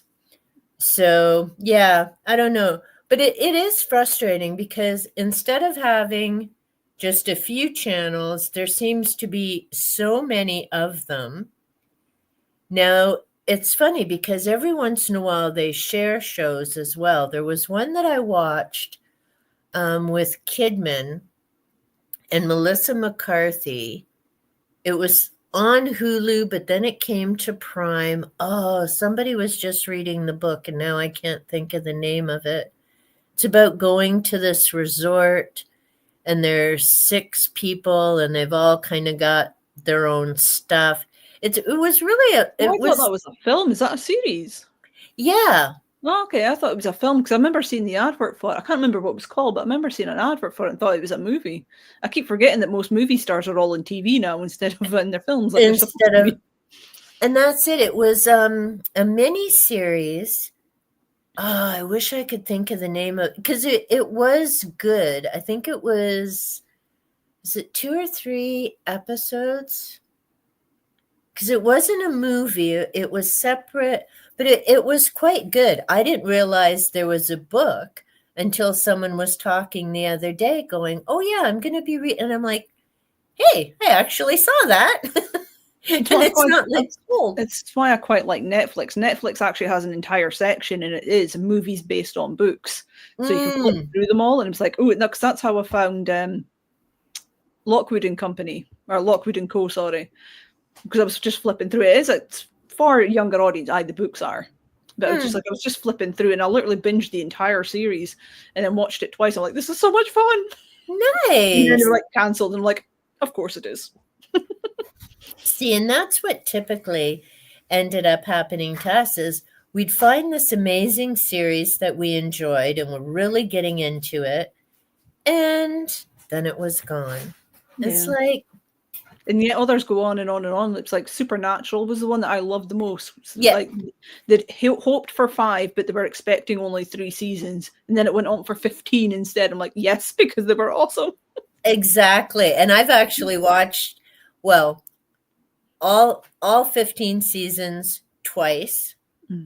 And yeah, because when it was on cable, because I started watching it when it started. So did I. I was like, I was hooked right from the start. I was like, yes. Yep. Well, and it was supposed to be canceled the first season. But the fans and everybody made such a brouhaha, they brought it back. Thank goodness. Yeah. And I think Which I think is why they thought they were only going to get the 3 seasons. Yeah. But they had a full 5-season arc, and I'm like, yes, keep going. Exactly. Well, and we watched it up to, I think it was when the Leviathans were coming. I'm like, I didn't that much. Yeah, and I'm like, okay, you've already gone past Armageddon. Like, what's next? 50 times. And then they got rid of, excuse me, the mother of all in one season. I'm like, seriously? I know the boys rock and they're good eye candy, but 1 year for the mother of all? It took you 3 years to find a yellow-eyed demon. Are you kidding me? But then I went back and then watched the conclusion of that, and then we've watched the series since, because like I say, with some of the newer things, it's like, why do I want to invest knowing you're going to cancel this anyways? Because I'm I made the enjoying it. mistake of trying to get my mum to watch that one. And it was like randomly, kind of was just like, it's on TV, come watch it with me. And the 2 episodes that she caught were the episodes with the changeling kids, you know, back in season 2. Yeah. And she was like, nope. And I said, right, we'll try one more. And then it was the creepy clowns. And she went, nope, I'm done. I'm like, you're not even getting to the funny episode. She did eventually watch Yellow Fever, you know, the one when Dean's afraid of like everything. Oh, and he screams with the cat. It's just that high-pitched scream. I'm like, oh yes, that was brilliant. That episode was, and there are some, and that was the night, because we did have some of the series for a while. We bought the DVDs, because I always like the after scene stuff or the gag reels and things that you don't get with TV. And yeah, so that was they're quite all on good. YouTube as well now. All the gag reels. Yes, in the future. And they're definitely good. Hi. Okay. Had someone just come in my house. It's okay, it's my husband. You're married? Jenny says hi. You're married. You're funny. What a dumbass. My sister got all the DVDs. She even got the books. See, I haven't read any of the books. Have you? Yeah, I've read a few of them. What's good is the fact that they're not novelizations of the episodes. They actually slot in between episodes, and they came before the actual book starts, it tells you which episodes it slots in between. Oh, so if you really wanted to, you could even watch the series, then read the book, then keep going, and it like bunny hops. Cool. And some of those ones were quite cool. And you're like, oh, why couldn't they film that one? That sounded like that could be fun. Well, and that would be nice, because like you say, it isn't, because I know I've watched Vampire Diaries. Nothing like the books. No. Because with that, and again, this, you know, you never know when a new episode's coming, then you have reruns, and then you miss the new episode, and it's like, I don't have patience for this. So I had borrowed the books from the library, and then I'm like, well, this isn't going to help me with the show, because this isn't even close to what's going on. I'm like, nerds to that. Apparently they did the same with her. Was it Secret Circle was hers as well? She wrote the books, and when it got turned into a series, they changed like everything. And actually, the series was actually quite good. From what I understand, the book's way better than the books. Well, and that see, I don't know, and it was funny because the first time I watched Vampire Diaries, well, I never did like the witch because she's a dumbass. But you know, I spent a summer. Look at me, I'm the big witch, and it's like, Tootsie, if you look at everything that happened, it all started with you screwing everything up in the first place. But you know, you go ahead and blame everybody else for what's going on. But so I watched the season, all the seasons, and then we watched it again because we had the DVDs, and I'm like, oh no, now even Nina's getting up. Like, what a bunch of whiny people in this show. And then I just sold the DVDs because I'm not watching this again. Like, no, from what I understand, the originals was way better, and it was a spin-off series of all things. It was, and we actually did watch the originals as well. But see, with that, they really... I just love Elijah. I would not want to mess with him. No, and Elijah was my favorite character. It was funny because I was working at a high school when all of those were on, Vampire Diaries and that, and Twilight was big. And so he'd get into these debates with the students because some were like huge Twilight fans. I'm like, kids, vampires don't twinkle. No. That's just wrong. And then we would get into Team Elijah and Team Klaus battles. And it's like, no, Klaus is a jerk. He's a hybrid and blah, blah, blah.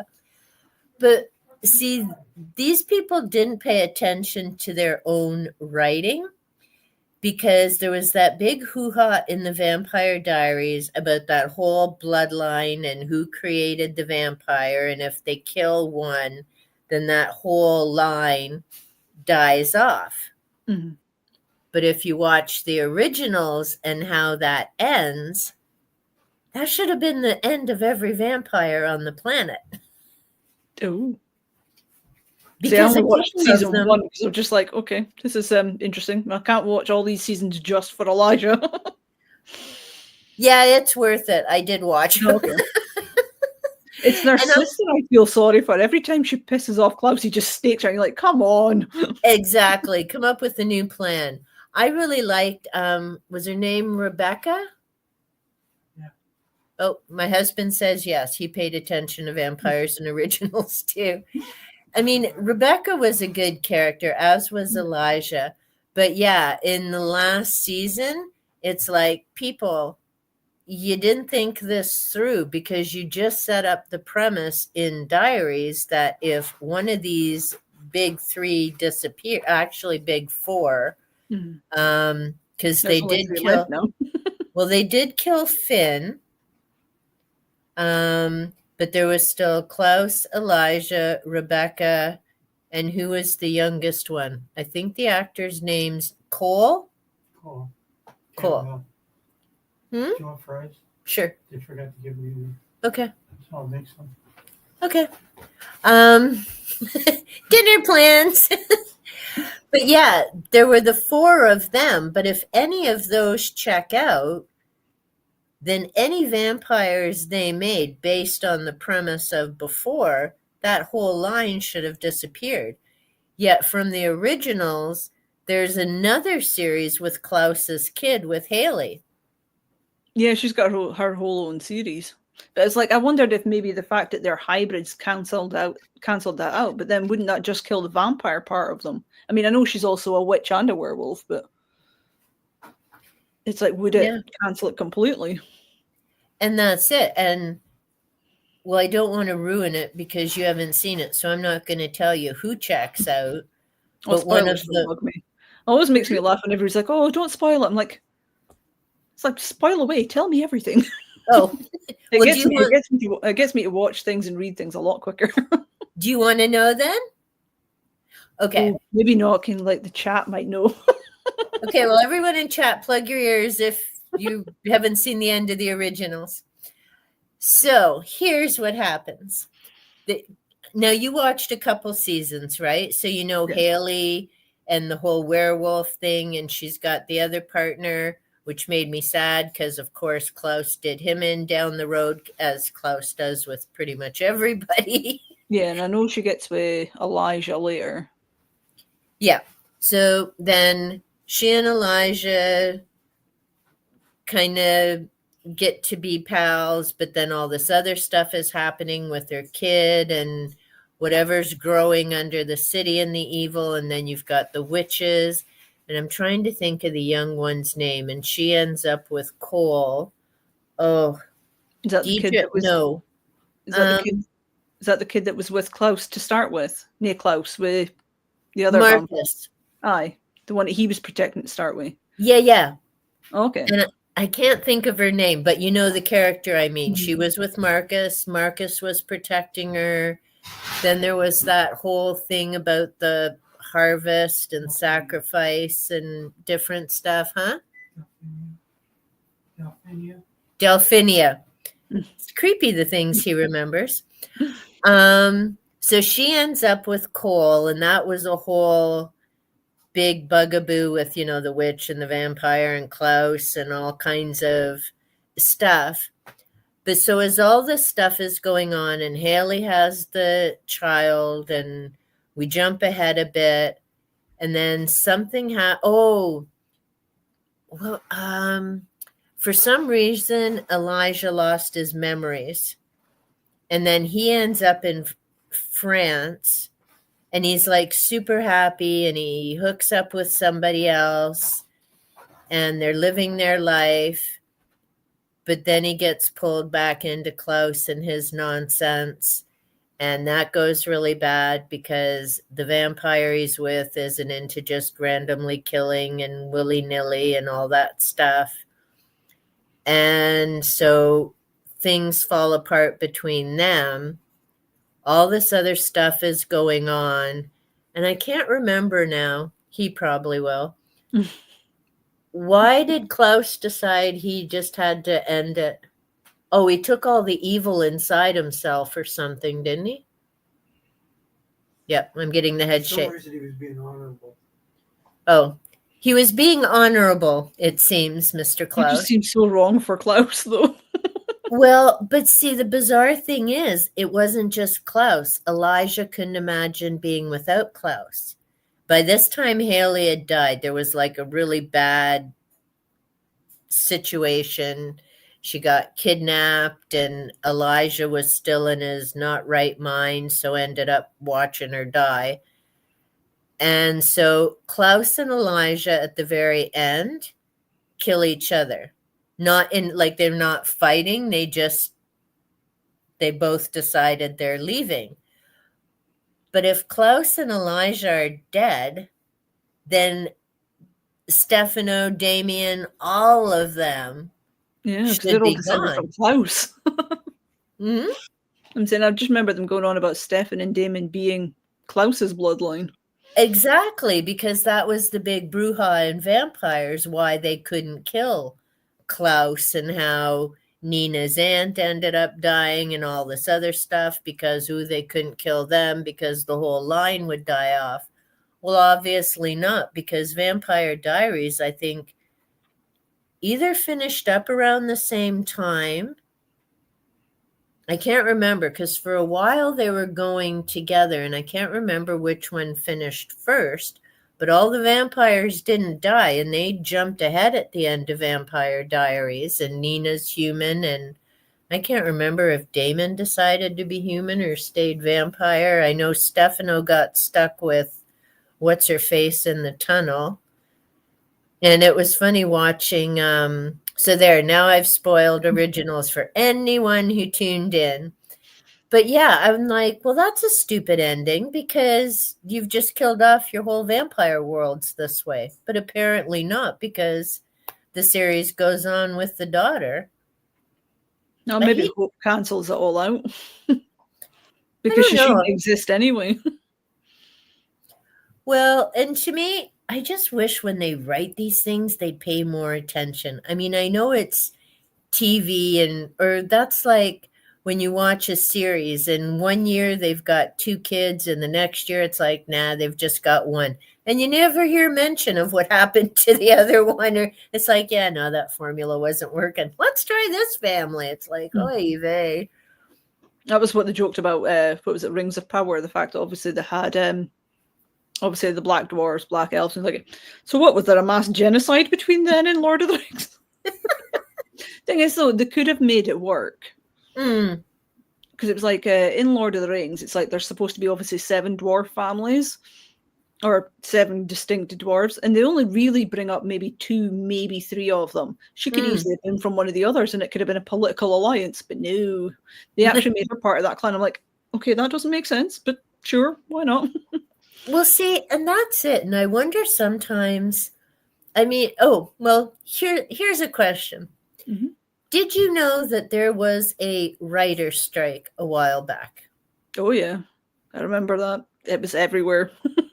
See, I barely even noticed. Wasn't even a blip in my world, mainly because I don't even watch late night TV anymore, and it's the monologues, whatnot, that they write. Oh, I only knew because of YouTube. It was them all going about the fact that we might finally get some decent entertainment if they finally get rid of all the ones that are obviously writing all this crap. Yeah, like it was just like you look at them and you think, how on earth could you think for a split second that you could write Tolkien better than Tolkien? He's the granddaddy of fantasy for a reason. Exactly. Well, and even with the writer's strike, actors didn't notice they were on strike either, because guess what? there are millions and millions and millions of YouTube videos. I rarely watch TV. New movies or that. And it's like, nah, I've pretty much gone back to books. If my husband didn't mention it, I wouldn't have even known. Yeah. I'd only noticed because it was a few reactionary channels. I started watching them because of when they were obviously watching Rings of Power, because they were obviously watching all the episodes. I literally got halfway through the series and I went, I can't do this anymore. It's painful to watch because of what they've done. And everybody's like, it can't be that bad. I went, Galadriel was a badass character in the books. It's like she was literally the most powerful magic user there. Sauron was afraid of her. And then that's what they did to her in the series. And I'm like, no. She knew who Sauron was from the get-go. She wouldn't be traipsing all over Middle-earth with him, having no clue who she was. Oh, Lordy. And you're just like, no. I was looking forward to her being strong. Well, and that was... Well, and based on even what you see in Lord of the Rings with her, and so you wonder, why would they have downplayed her character like that and made her into this mamby-pamby kind of woman instead of the strong character she was? Well, they're claiming it's because she's young. I'm like, you do get that in Middle-earth at the point that series is set, she is the second or third oldest elf in the entire of Middle-earth at this point. She's literally older than the sun. Yeah. You've got her acting like a child. I'm like, I'm pretty sure Círdan, the guy, you meet him in the second series. Círdan the Shipwright is, I'm pretty sure, the only elf that's older than her in Middle-earth. And that was only because he had never gone to Valinor. He'd always stayed in Middle-earth. Whereas obviously she was born in Valinor and came over. And you're just like, interesting. That was a choice. It's like Elrond, I could understand acting like that because he was only born at the end of the first age. But no, they made Galadriel act like a child. And then completely glossed over the fact that she's supposed to be married with a child at this point, too. Oh, my goodness. Well, so it's Galadriel's daughter that Elrond marries. Really? Yeah, that's who Arwen's mother is. That's why Galadriel's Arwen's grandmother. And it's like, how there's do you no know word these about her. things? Well, that's what I mean. I love these books so much. Is this all in Lord of the Rings? I don't know if it's all in that one. It could pop up in some of the other ones, but I know they do point out the fact that she is obviously a direct descent of Luthien. This has been very informative. It's how you find out that technically Arwen and Aragorn are actually technically related too, because he's also descended from her, just from a different bloodline. Really? She's obviously, well, it's when it was Elrond was born, he has a twin brother. And they're given the choice, you can either be human or be elf. And it's strictly only their bloodline that can do it, which is why Arwen's able to become human. So Elrond stays elf and obviously has Arwen. His brother, however, becomes human and he becomes the very first king of Númenor. And it's through Númenor that obviously you get to Aragorn.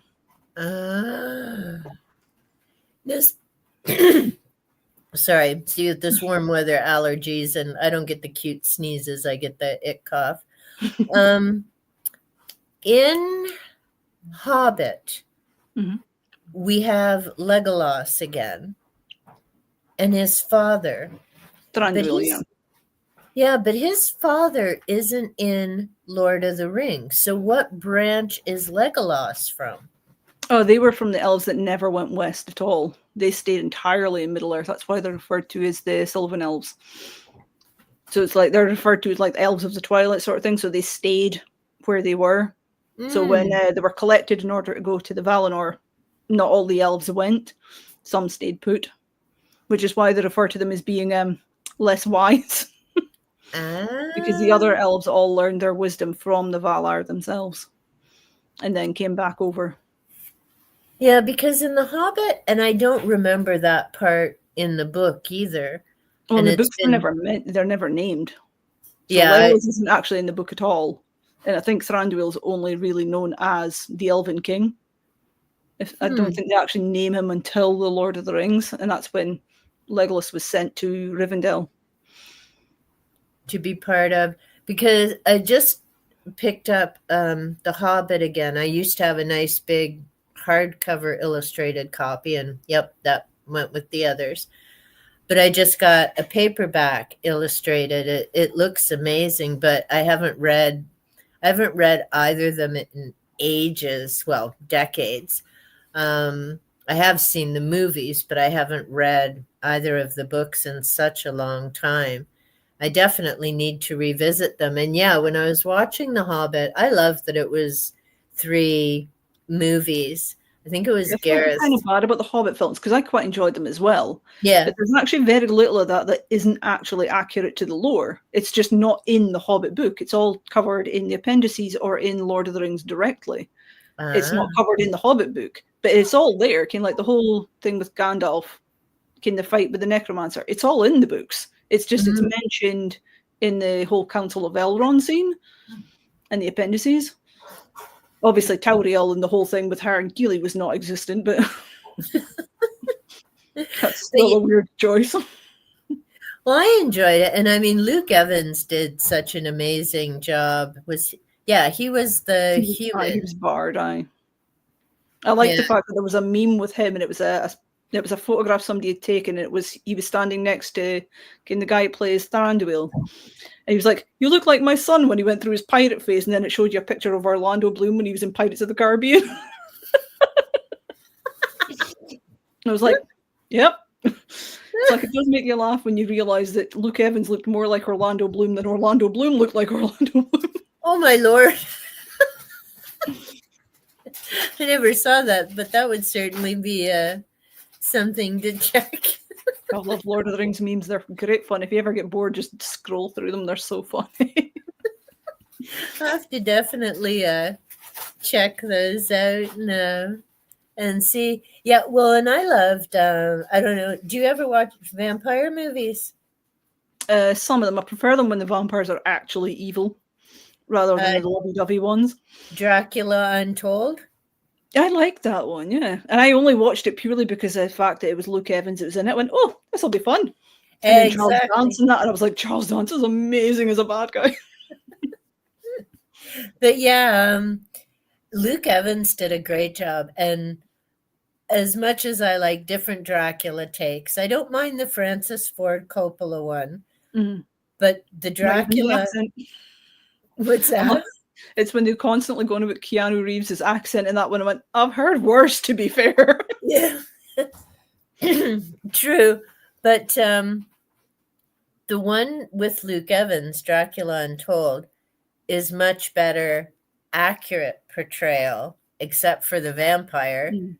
But giving the kids to the Turks and the other stuff with Vlad is definitely more true to the character of Dracula, except for the supernatural element. And that's the thing with Bram Stoker's Dracula as well. A lot of that is actually historically accurate in terms of the wars and how Dracula kind of got a little messed upstairs before becoming a vampire, and becoming a vampire didn't help.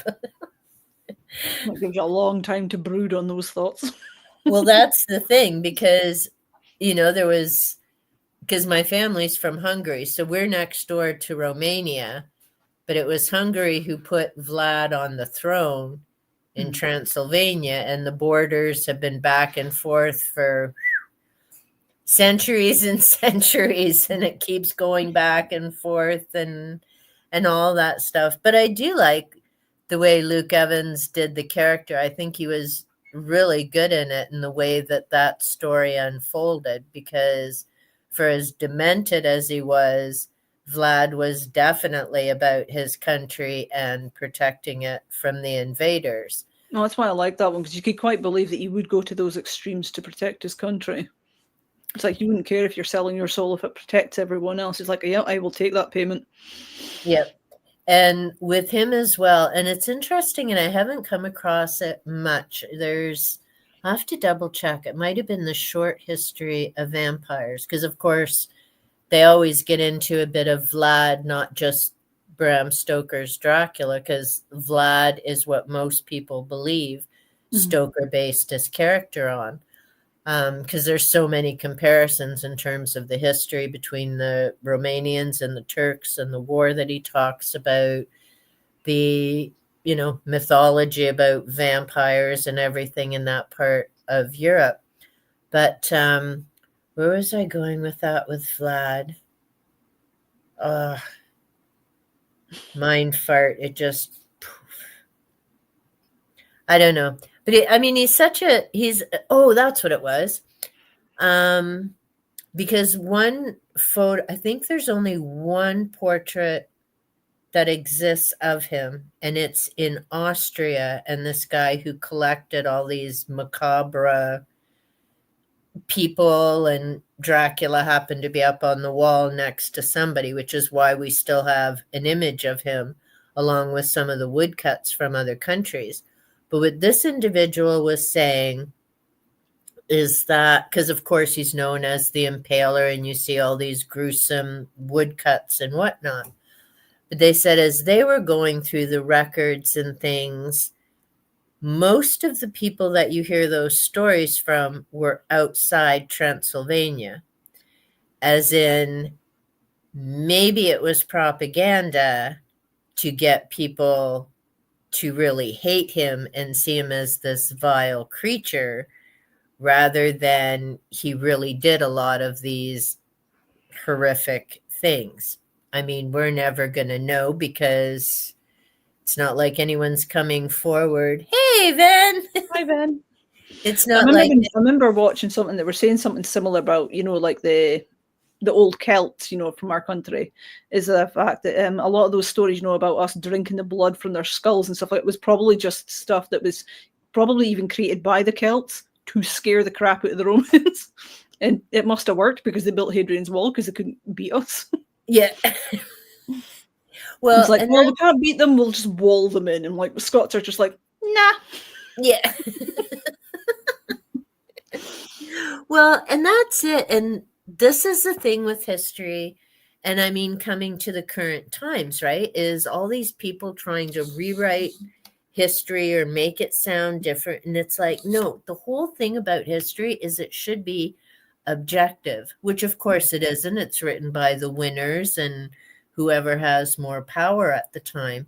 But I've even read, and it may have been in the same book, because Catherine Bathroy keeps coming up, and she was around the same time as Vlad, but she was in Hungary bathing. Wasn't she the one that bathed in the blood of children? Yeah, she was. We Hungarians, we have a temper. Yeah. But it's really a bloodlust. I thought that was just a Celtic thing. No, she was bathing. But I've even heard in terms of her, because she was quite powerful and female, and it's like, what better way to take a woman down than to make up all these cuckoo stories? Mm-hmm. And so then the men could take over again. Yeah. And it's like, this far into the future, there's no way. I mean, it's not like you're going to find records to clear her name or not. Same as Vlad. You've got the woodcuts of all these people on stakes and, supposedly having killed an entire village at the outskirts. So that's what the Turks saw when they came and went, yeah, this guy's nuts. Let's just go home. But the other part had a reason for doing it. Well, but the other part to that Turkish invasion is that his brother was leading it, because Vlad and Radu were given to the Turks to keep their father in line in Transylvania. So there's so many different factors, and it's certainly not like the royals now who are writing books and all this other carp that they do.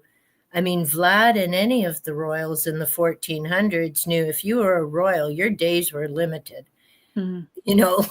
One thing I like about Game of Thrones is it doesn't sugarcoat what it's like to be in power, because that somebody's gunning for your head. Well, and that's it, right? And so many things have changed because, like I say, I mean, Vlad knew he wasn't long for the world. His brother didn't survive. Radu was all right. He was over in the Turkish Empire, Ottoman Empire. But I mean, even then, it didn't matter what country you were ahead of. It was like being the alpha male in a wolf pack. You know, you don't have, like, your days are limited. You're not living in the lap of luxury. Like, we'll just, whatever they are sitting in the castles there, most of them are just a waste of air and resources anymore. But like the time for the royals has passed. They, like, what do they really do? They entertain. There's nothing funnier than watching Meghan and Harry dig themselves deeper. Well, And deeper. Harry's back in England, is he not, to stay? I think, well, I know, last I heard he was on one of the channels I was watching, he was on his way. I don't know if he's actually back.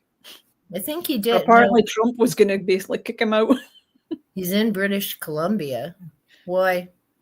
You've got him. Who, what? Invictus Games. Invictus Games? Yeah. What does that mean? It's games for veterans. He's there right now. He's basically insulting a lot of vets with that as well. He's saying he's in doing some games in British Columbia for veterans, and she's in, I don't know. They're just in California. I don't care where she is. It's almost like every single nation is now like, tag, you're it. Harry's your problem now, and then run away. Well, and that's it. And if he's here, we better not be having to pay for his damn security again. Because that's the other is, you know, ooh, I want to be a royal. Ooh, no, I don't. Ooh, I'm not paying my security fees. It's like, look, you putz. Your grandmother was working into her 90s. You're like not even what, in your 40s? Piss off. I just loved South Park when they were taking the piss out. We want to be private, and then they spurt out everything. I'm like, if you want to be private, go away. Right? Like, it makes no sense. They can't seem to decide anything. It's like, and I mean, I don't know. I've got nothing against William. I have nothing against any of them. Mm-hmm. It's just, why do they keep sucking so much money out of the citizens of the UK? Like, really, what do they do? They go sit around at parties. Work now. At least the older royals, they all served in the military. Yep. Every single one. I mean, I know that William and Harry did as well for a little while, but I highly doubt they're going to make their kids go into the military. Probably not. And I mean, it's hard to say. Well, and it's hard to say whether things will even change. Like, I don't really pay attention, so I don't know what Charles has been doing in terms of traveling. He certainly does. And I mean, that's the other, oh, now I'm ghostly white. This just isn't going to work at all now that it's gotten dark. But I mean, to be him, I can't even imagine you've spent your whole life preparing for something. And now, like, what is he, in his 60s or something? 70s, I think. Oh, my husband's in the kitchen pointing up. He's just a wealth of trivia. It's why playing Trivia Pursuit with him is amazing. But now you get it. And yet you think of all the things that he passed up throughout his life, that whole boondoggle with Diana. And it's just like, wow, can't even imagine. You know, like, you don't even get a say or a choice in where you go to, what you want to do or career. I haven't played trivia in a long time. We haven't either. We've still got like the original game and I think an arts and entertainment version. But I mean, that game now would be so outdated because, when did that even come out? Yeah, that's got to be older than that, I think. Because we played some trivia games on Saturday, and it was hilarious. Because of all things, it was like 2 teams of 3, and they decided to make the first quiz Lord of the Rings. And I'm like, well, my team had nothing to do because I'm sitting there banging out all the answers straight away, and the other team's just like, no idea. And it was on the movies that we were currently watching at the time. And we still got most of them wrong, and you're like, how? Now, what version of trivia was that? No, it was just some random quiz that Amy had found online, and then was just like, all right, fine, we'll do a general knowledge one. I still kicked their ass. And then eventually it got to the point where it was just me and our sister Andy head to head because we got so competitive, and I still beat her. They're just looking at me going, how do you even know? I went, I don't know. See, the things you learn when you read and pay attention. I know. And I don't pay attention. I just read. You have to pay attention when you're reading to know all these things, particularly about Lord of the Rings and Galadriel and the... I think part of that's because I've read it so many times as well. It's like the Lord of the Rings alone, I've read at least, I think, 14 or 15 times. Wow.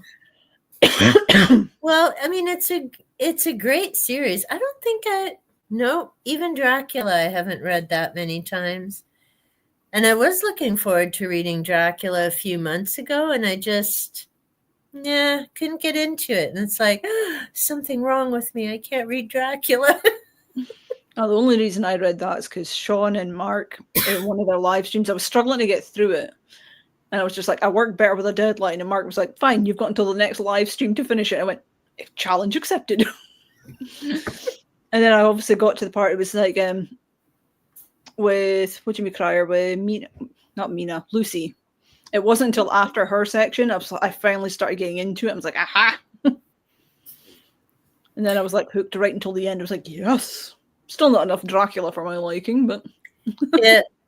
Well, and it's funny. And I mean, again, here's where my hubby and his brain, because there was one thing I was reading about vampires and daylight.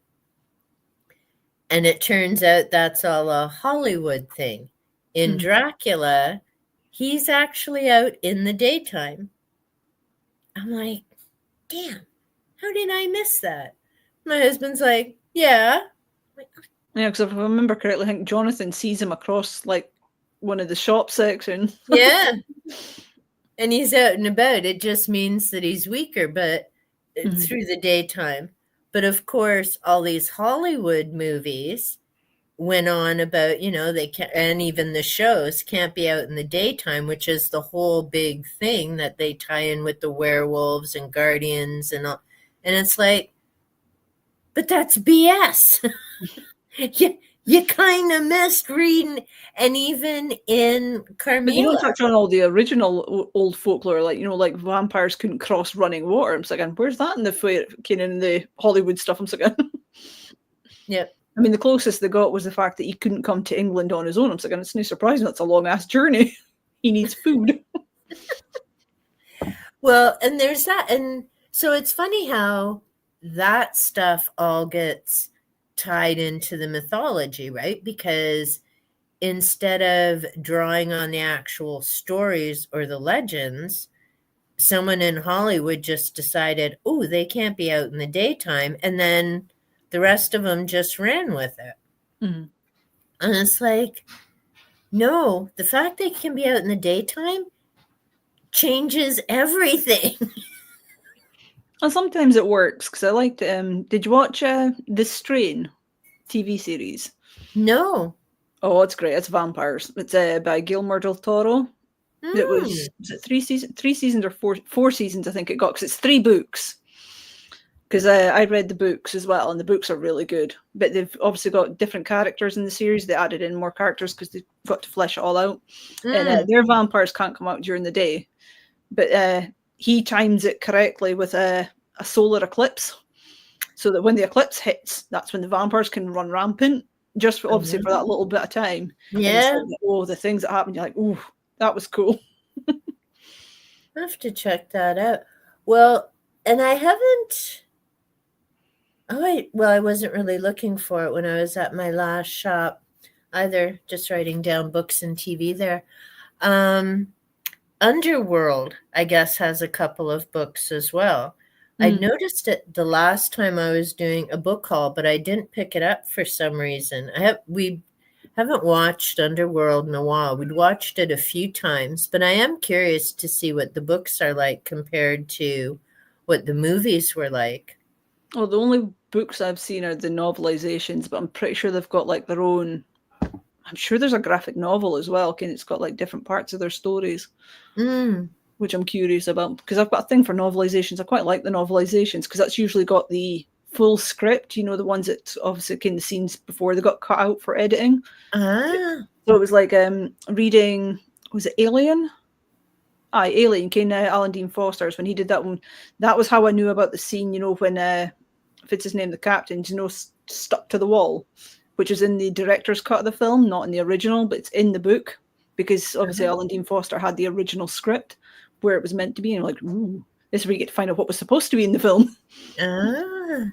Now, see, and it's interesting. So the name Alan Dean Foster again, and because he writes a lot of the Star Trek books, and I just picked up an older series by him.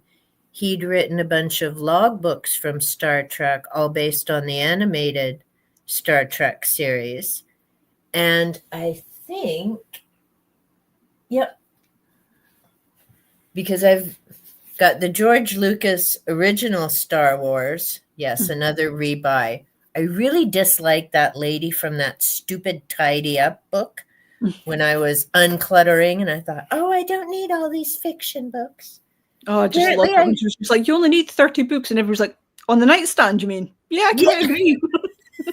Like 30 books? What did you take? Just the amount of people that were collectively like, my books, my books. Pry them from my cold dead hands. And me's like, well, yeah, I'm not getting rid of my nonfiction, but I guess some of my fiction. But yeah, this is by Alan Dean Foster, but it's one of the newer. So I'm hoping this is The Force Awakens. I'm hoping it's good. He does do novelizations really well. He's like the king of novelizations. Well, that's good to know because I'm hoping that's good. I can't say I'm impressed where they went with the series. Oh, yeah, you're going to send links for Star Trek channels? It's a good thing you remembered because I'd forgotten. Just realized did some of the novellas for Transformers. Now, see, I never watched Transformers. I'm pretty sure he did the Predator one as well. Oh, he may have. Yeah, he seems to be quite good. And it's funny because the stories in the Star Trek logbook ones, like I say, are based on, like it's from the screenplays from the animated series. And yet I watched the actual series and I remember those episodes. So they must have taken the episodes, animated them, and then, because I don't remember the animated ones, Ven saying he did Alien. If I remember correctly, I think he only did 3 out of the 4, which is annoying. So it's like, you know, because if I put my books to like author order, 3 of them are together and 1 is not, and I'm like, oh, that annoys me. See, and that's why, because I've been working on my shelves, I'm still finishing, but I was trying to figure out how best to organize them. Alphabetical by author. Nope. I thought about that. It hurts when everybody does it enough. And you're like, no, it just seems wrong.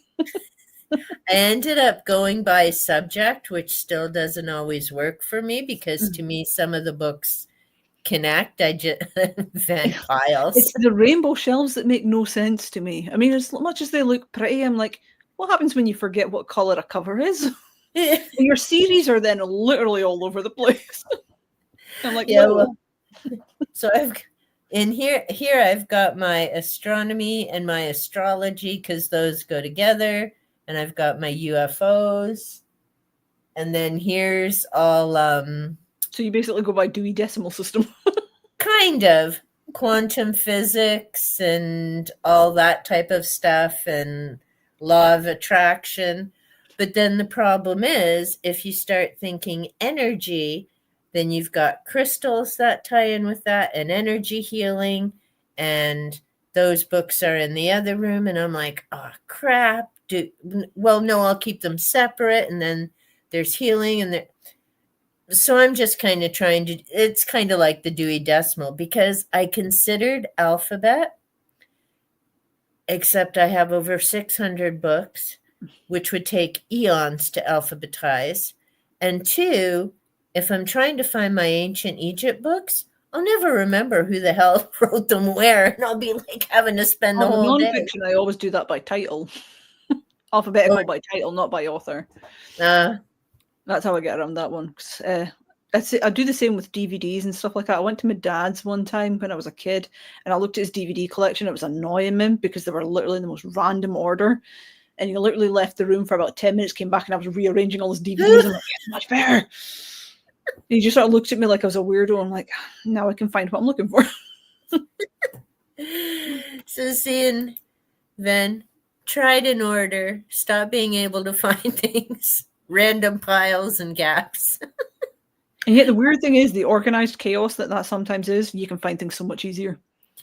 And that's what I find sometimes as well. And I'm thinking, okay, I want to, because I'm still determined to finish this Da Vinci Spiral I started a couple years ago. And if not for the stupid book that I'd picked up a decade some ago called The Secrets of the Code, which I thought was just hilarious because it was written not long after the Da Vinci Code. And I'm like, why are you talking about secrets when the author's still alive? And I kind of read the back. I hadn't gotten to it. Then, is it in 2024 now? Might have been in 2022, early 2023. I'm like, okay, I need to read this book. It's been sitting on my shelves for eons. What is this secret? Well, I can't read this until I read the code because that's been at least a decade. I can't remember what the book was. So I read Da Vinci, I read The Secrets, and then I'm like, well, holy crap, this all ties into all my nonfiction, ancient Egypt, Masons, Templars. So then I read a whole bunch, and I suddenly read 50 books out of my own library because I'm like, oh my God, these all connect. And for the first time in my life, I bought a Bible because I'm like, okay, you people are only quoting little bits. I want to know the whole thing to find out if you got the context straight. It's like, I know, I've got a few as well, like different religious texts. I'm like, I'm an atheist. But it's like, but they're fascinating to learn. And see, this is it, right? I've got a bunch of Greencraft books because I'm very much into nature and the seasons. That makes sense. I was born and raised Roman Catholic. That didn't so work out. God and I had some issues with what was shaken with the adults. I'm like, really? Really? No. Gosh, we were all Protestant growing up. I mean, my mum didn't encourage her or anything like that. It's just, that's what my family is. Yeah. And her idea of rebelling when she was a kid was she went to a Mormon church. No, not for long. I think it was one of her friends. They're like, okay. Well, and see, as much as I adored my grandmother, and she was in church every Sunday, I mean, that was her thing. And I think I finally had enough when in high school, she's like, you really need to go on Sundays, you can, because I had my license when I was 16 in the country. And she's like, you should be getting yourself there and look at this friend. And she's in church every Sunday. Now, I didn't dare tell my grandmother this, but I'm like, yes, and she's either stoned out of her mind or she's hungover because she's the party girl. So just because she's showing up there does not mean a whole lot. And if you're telling me I should be going out drinking every weekend and smoking dope, then I really got an issue with all of that. So I was like, yeah, no, not happening, Grandma. But okay, you say hi to Ilana when you see her in the church next time, because nah. And I mean, we went to high school together, so I knew exactly what she was doing Monday to Saturday night. But no, she was the good one because she went to church every Sunday. Lord love her. Well, you got to have something to confess. Well, yeah, she'd be thing. Yeah, she'd be in that confessional for a little while, let me tell you. But that's okay. She came on to be a nurse, so hopefully she dealt with some of her other issues beforehand. It was when they used to laugh about things like religious people aren't actually the best people in the world. And you're sitting looking at them weird. And it wasn't until they pointed out the fact that everything they do is based on risk and reward, basically whether or not they're going to go to heaven and hell. It's not actually something they're deciding. Like, I never fucking thought of that. Thinking, oh dear, my gran might actually be a monster. Well, my gran is my gran. But Well, to me, you just have to find whatever works best for you and what makes sense for you. And I don't get having to kill people because and they yet don't Jordan believe. Peterson would have you believe that we're all monsters because we don't believe in God. I'm like, why? I do not need God to tell me not to kill someone. Yipper. Well, at least I should hope not. Yeah. Well, and that's it, right? You've got basic right and wrong. And yeah, I have to finish that Dawkins book at some point. I don't know. I just hit a wall, and I think that's when some of my reading started. But I've got my basket back here, and I'm ready for, well, in December, I'm going to be doing Ghosts of Christmas Past. Mm-hmm. This is the first year Revenant Reads. Vince started that. So I'm looking forward to ghost stories because it means I don't have to stop reading them because November's done. And then Greg's doing Cthulhu. I'm reading Lovecraft, which he cracks me up as well. I don't think there's a Christmas tree in his house, but I do know he shared the other day that was either in a video or on his live. His Christmas tradition is to read Lovecraft in the morning. I'm like, that's awesome. But normally with my sister, and we get Chinese takeout and we watch movies all day. There you go. It's the one day. It's the one day of the year I don't answer the phone ever. I used to when my dad was alive, and then when my dad passed, it's like, yeah, I don't need to talk to anybody this day. Yeah, we only pick up the phone basically. You're not on the phone for long. It's usually just like the few family members that obviously came to wish them happy Christmas and things like that. And my one friend, I have to remember to wish her happy birthday and then Merry Christmas because unfortunately she's born 25th of December. Oh. And everyone always forgets to wish her happy birthday. Yeah, that's the thing, right? You get ripped off, same as the New Year babies. It's a big deal when you're born the New Year baby, but then the rest of your life, Happy New Year. That's what made me laugh with my cousin. She was born the 30th of December, and she went, if I'd held on one more day, I could have had Hogmanay. I was like, and that's only a big deal for the Scots, which obviously we are, but it's like the rest of the world doesn't really do Hogmanay the same as us. Because the easiest way to remember it is with the postal service, for Easter weekend. Yep. Scotland only gets the Monday off, whereas England, Wales, and I think Ireland all take the Friday and the Monday off. I'm saying it's because we know where our priorities are. We get extra days at New Year. The drinking is much more fun than the chocolate. And you need that 3 days to recover.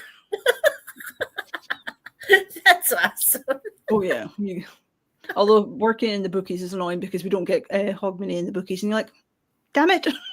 Oh. I have to work New Year's Day. Oh. Yeah, at least we're shut for Christmas Day. Well, see, when I used to work in group homes long before I worked in schools, I'm like, why is everybody so big on these holidays? We're open 24/7. It's not like we can kick our residents out and go, okay, well, it's this holiday. Take care of yourselves, and the staff will be back in a few days. Good luck with that. I know, just send them some snacks into their rooms. Yeah. Remember, your toilet's over there. Yeah. We'll do the laundry when we get back in a few days. And then you'll come back, it's like Lord of the Flies. Yeah. Try not to burn the place down. And there's a little just a crater.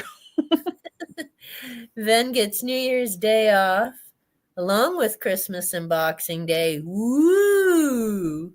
Well, in the post office, we used to get a fair few days off it for the post office. It also depended on what day of the week it all landed on. So if it landed on the right day, you could get Boxing Day and Christmas Eve off. So you get like all 3 days off. And same with obviously the following week. 9 times out of 10, though, it was literally just the 25th and 26th. And you're like, oh well. Although it is quite fun when you get folk coming in on Christmas Eve and they're like, can you get that there for Christmas? You're like, fucking no chance. And I got into trouble for being sarcastic about it. I'm like, somebody stormed off and I'm like, better luck next year. Seriously, can you? Oh yeah, and there was always at least about a dozen of them would do it. Oh Lord, you're just like, what on earth were you thinking? It's not like people don't know it's coming. I mean, it starts getting hyped up from September. Exactly. It's like, and especially with mail, like, why would you think by the time it gets sorted and everything and wherever it's going, like, oh, yeah, van customers are the best. Yeah. Some of the things that come out with, and you're just like, did you even think before you said that? I mean, it's probably why I got so sarcastic back. Between that and the innuendos, oh my lord, they were always fun. Yeah. I'm sure you have a good time at work. Oh god. I mean, it's just as funny in the bookies because it's predominantly all male customer base. You only get like the odd few females. And at first it was funny because one of the customers was, he's like, I'm so sorry, can swearing in front of me. I'm like, I am Scottish born and bred, sweetheart. Swearing and sarcasm is my second language. He's like, oh, I shouldn't swear in front of a lady. And I'm like, I am not a lady. Yeah. Female is about the extent of what you're going to get. Well, see, that makes it so much easier for them. But hey, I just noticed we've been chatting for 2.5 hours. It's too easy as chatting. Well, hey, and we did manage to talk about a few books. We had cake. I still have half my cake to go. I ate my whole cupcake. Yeah, I'm going to need more coffee for another cake, though. Although I probably should eat supper. Despite the fact it's like 10:30 at night, I'm like, oh, well. I was going to say, okay, I'm going to eat supper, but it's 5:30 in the evening here. Oh, it's not even the latest. I've eaten my supper as late as like almost midnight. Oh, my goodness. Yeah, I'm either sitting watching something or sitting reading something, and I haven't noticed the time. You look up and you're like, oh, I need to go eat something. Yeah, it was fun, man. I had an open till close shift yesterday, the day of my birthday. I thought you were off. I was supposed to be, but a work emergency came up. So it was like one colleague had to stay off in order to take care of her husband, well, our boyfriend. Another had a funeral. And I was like, well, there's only 3 members of staff, and we'd already pulled someone in to do some of the rest. And I'm like, it's going to be a lot easier if I just do the open till close. Plus, it distracts me from the fact I've turned 40. Until Chris comes in with a massive ass cake and tells every second customer, oh yeah, she's 40 today. Oh, well, that was sweet of you to go in. And trust me, 40's not that bad. I've got 2 decades on you. Well, it was one of my regular customers. He was the same. His birthday came the day before me, and he was 60 on his birthday. I'm like, we're both celebrating milestones. There you go. Well, I'm glad you had an amazing birthday. And this was fun. Yeah. Like, I mean, we were just yipping and covered a whole lot of ground. So I'll definitely have to have you back at some point. And hey, I am batting 0 for 0. Here's the 10 questions I asked booktubers. Still haven't got there. You're not tempted just to ask one just out of curiosity? Okay, well, let's see. Let's see if we can get through these, because I know I won't with Ven next week. All right, number 1. How long have you been on BookTube? What, about 4 months? But you've been on much longer. Yeah, I've been watching since 2018.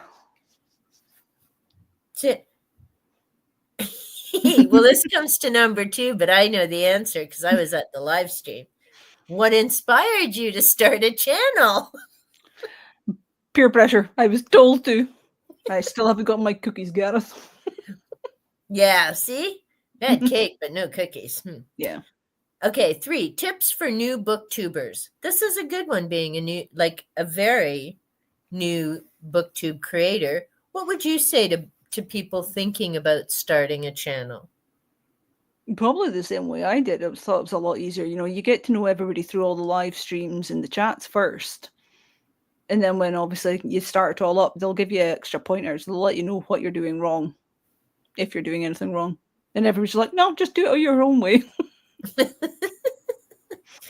Okay, number 4. Do you have a favorite genre? So with books. Yeah, just my fantasy. Okay.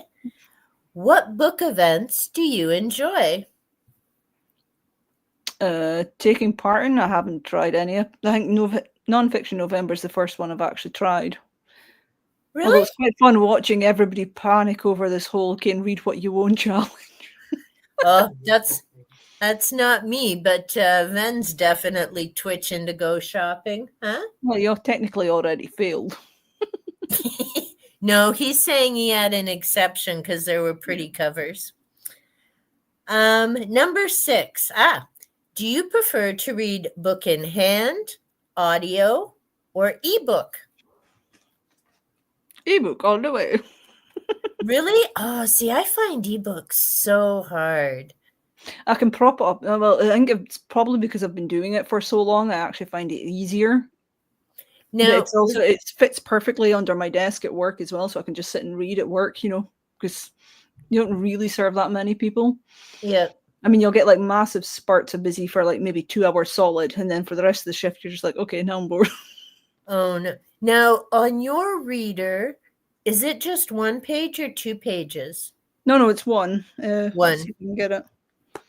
Because I've even got the font as small as it'll go. I had a lot of folk looking at me going, how on earth can you read that so small? I'm like, because that's how I like to read. Because it's the amount of word page. I don't know. Nope. I think I need to turn the background off. Turn that off. None. Here we go. There we go. So it's like Okay, yep. So I keep the font quite little. So it's like almost like it's an actual page of book. Yeah. So it's a similar size. I mean, occasionally I'll make it bigger, but I don't ever need it bigger. That's handy then. Yeah, Fen's saying he ordered the wrong book, so ended up with 2 copies of book 4. Now, is that Blackwater? You silly guy. How did you manage that? And better yet, you said you bought no book, so how could you order the wrong one? No, I remember I'm pretty sure it was a Blackwater one, because I'm sitting looking, that's a nice cover. It's all shiny. And that's it. He is such My the covers cover aren't so guy. shiny. I'm sitting, they're just black and white. I was this close to wanting to order the Color Soft one. I'm like, I can't justify it because I've not long bought the Kindle Scribe.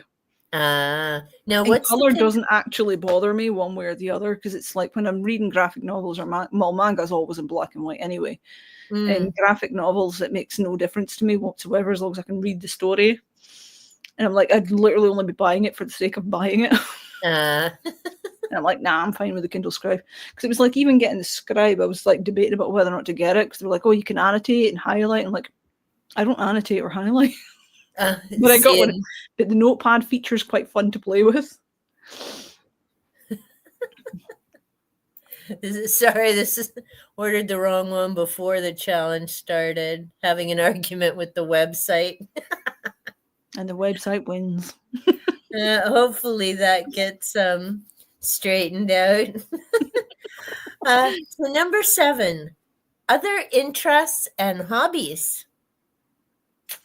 Not particularly. Other than obviously being an eternal child. I literally, if I'm not watching stuff on YouTube or Netflix and stuff like that, I am usually just reading. Cool. Number 8, do you have a TBR? No. Fibber. I mean, does it count when it's like this thin? This is my pile of books. Just because they're in cyber does not mean they don't exist.